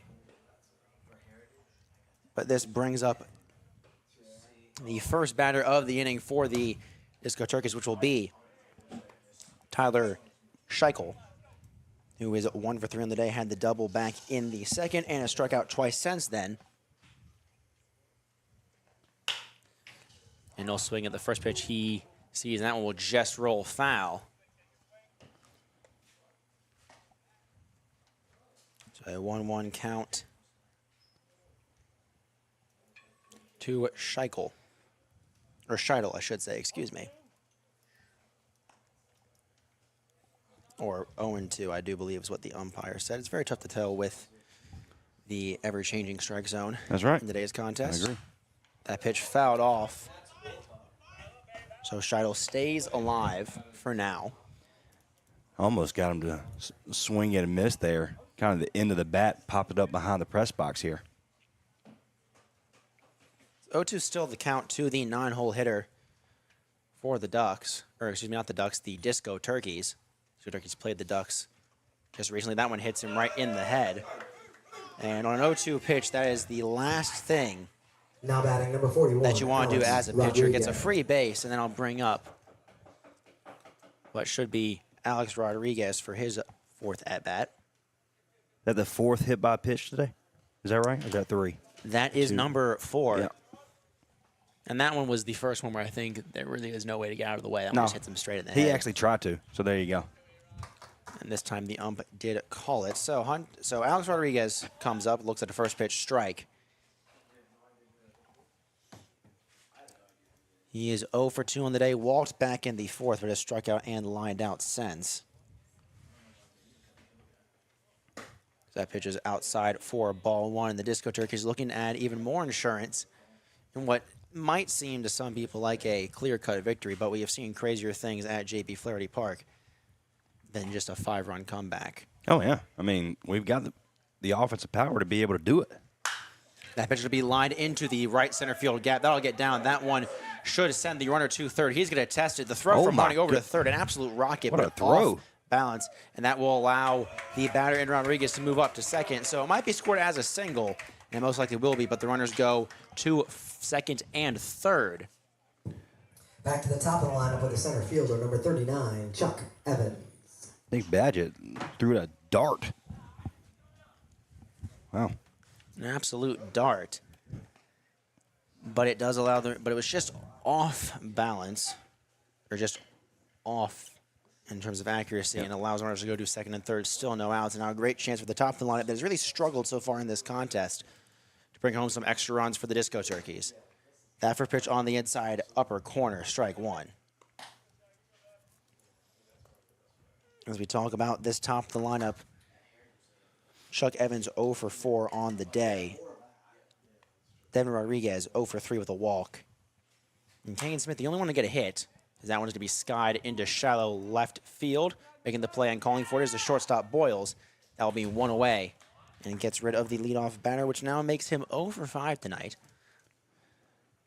The only Disco Turkey did not reach on base by any means. So tough night for him.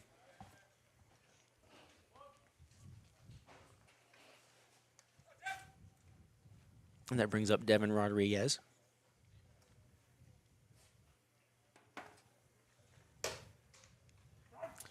Swings through that first one, 0-1.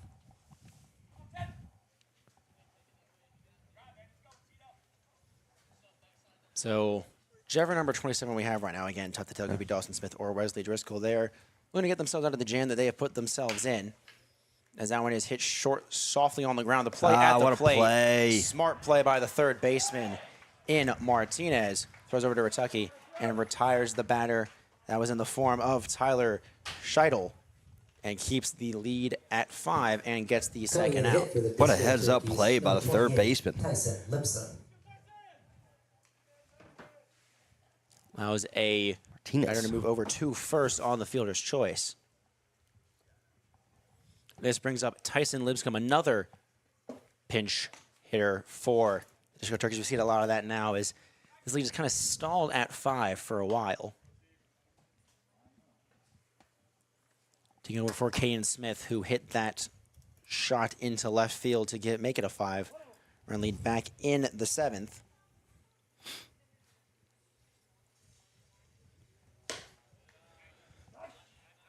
As Lincoln looks at a second pitch strike. So 1-1 is the count. Lincecum out of Franklin College hit .317 with 47 runs, 45 RBIs, 7 homers, and 12 stolen bases. Led the Grizzlies in walks and doubles. He had 15 doubles, so very dangerous hitter himself, and he'll hit one sharply on the ground to first and just going to jog over and make the play. Will be Hood. Thought about it, and that will be the third out. So rally time coming up now for the Fungo, down by 5. Do they have it in them? We'll find out when we come back on the radio.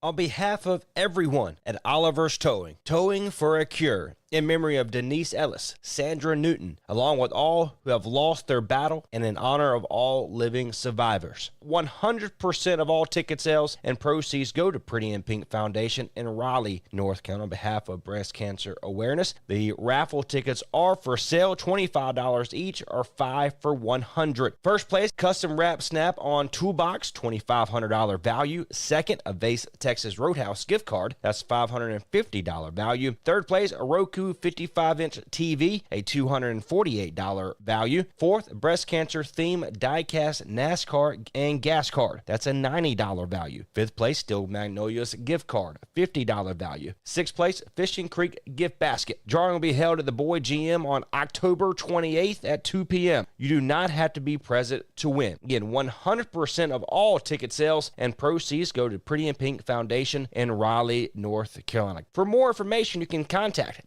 919-693-2520 for all purchases or questions. Pretty in Pink Foundation, sponsored by everyone at Oliver's Towing. Towing for a Cure, in memory of Denise Ellis, Sandra Newton, along with all who have lost their battle and in honor of all living survivors. They are selling t-shirts and bracelets. T-shirts are starting at $12, depending on size, and bracelets are only $3 each. Towing for a Cure, Pretty in Pink Foundation, sponsored by everyone at Oliver's Towing. More information, 919-693-2520. Hey, we made it easy for you here on Next Door Radio and nextdoorradio.com. Available now by way of the Google and Apple Store is the Next Door Radio app. Anywhere you want to go, you can take Next Door with you. All the local talk programs, all local sports, and a great mix of 70s, 80s classic rock you can now take anywhere you want to go by the Next Door Radio app today. Available Google and Apple stores.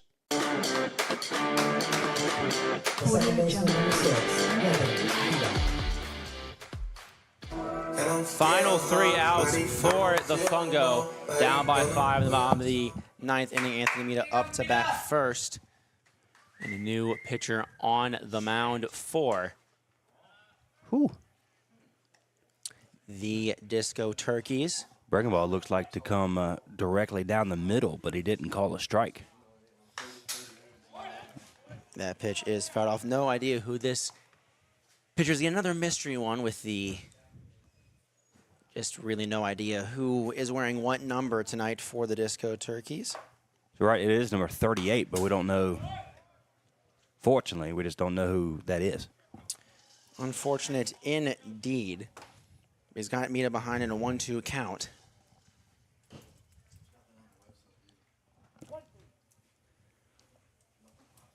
Big right-hander on the bump.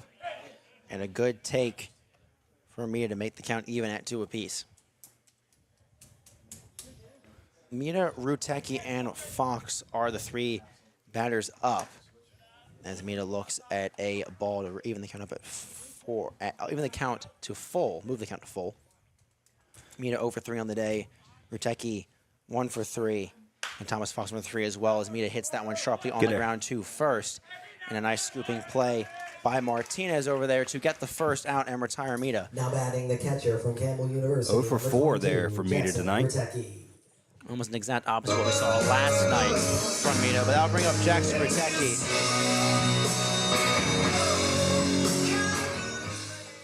Going to keep, or at least start something for the Fungo. It looks like a first pitch ball high.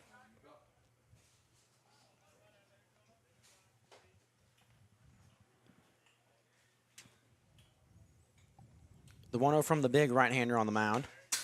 That pitch looked like it may have hit him, but I just grazed the shirt. 2-0. Clock has turned at 9 o'clock. You can see the lights are bright, ready to roll. Nice for a good old walk-off. Starts here, though. Fungo in need of a base runner. One already gone in the bottom half of this 9th inning. The 2-0 pitch. Outside ball 3. Good eye so far from the 4-hole hitter Ruteki. And one pitch away from finding himself on base and eventually starting something for Wake Forest. 3-0 pitch outside ball 4. So a 4-pitch walk to Ruteki. Now I'll bring up Thomas Fox. Here we go. Thomas Fox. Runner on, 1 out. Already reached on an error. He has a single to his name. You got some room out there in the outfield. Outfielders playing very deep, not wanting anything to get over their heads. As that first pitch is down the middle for strike 1. Fox hasn't been extremely excited about the strike zone here this evening, all night long. Seen him not necessarily vocal, but very physical reactions coming from that pitch outside ball 1. So 1-1 with 1 out and 1 runner on in the bottom half of this 9th inning.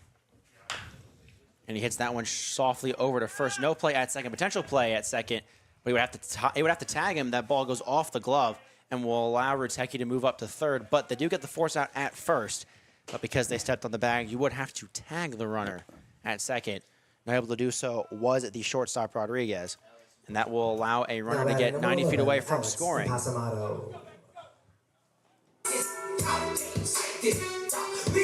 It'll bring up Alex Pasamato, the potential final batter of the night for the Wake Forest Fungo.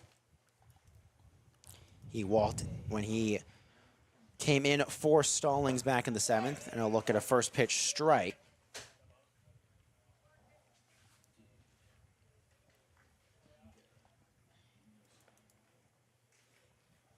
A 1 pitch nearly hit him.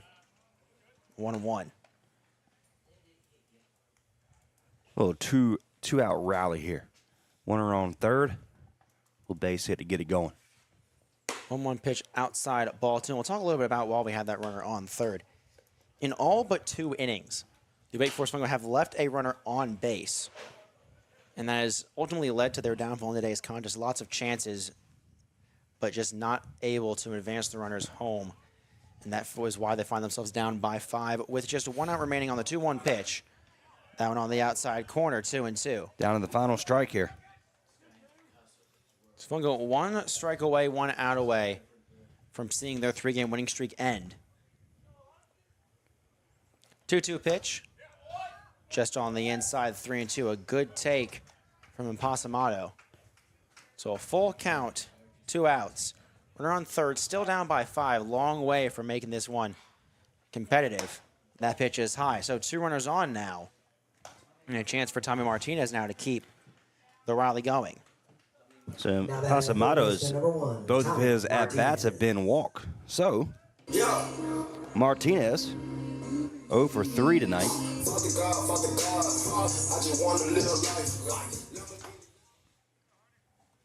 Martinez coming into this contest had a .350 average, 7 runs, 5 RBIs. But like you mentioned, 0 for 3 on the day. And that pitch hits him.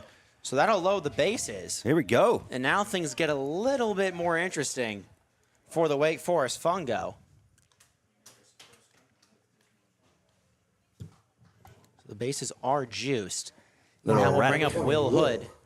Pitching coach A.J. Lewis of the Carolina Disco Turkeys comes out to talk to him. A little bit erratic.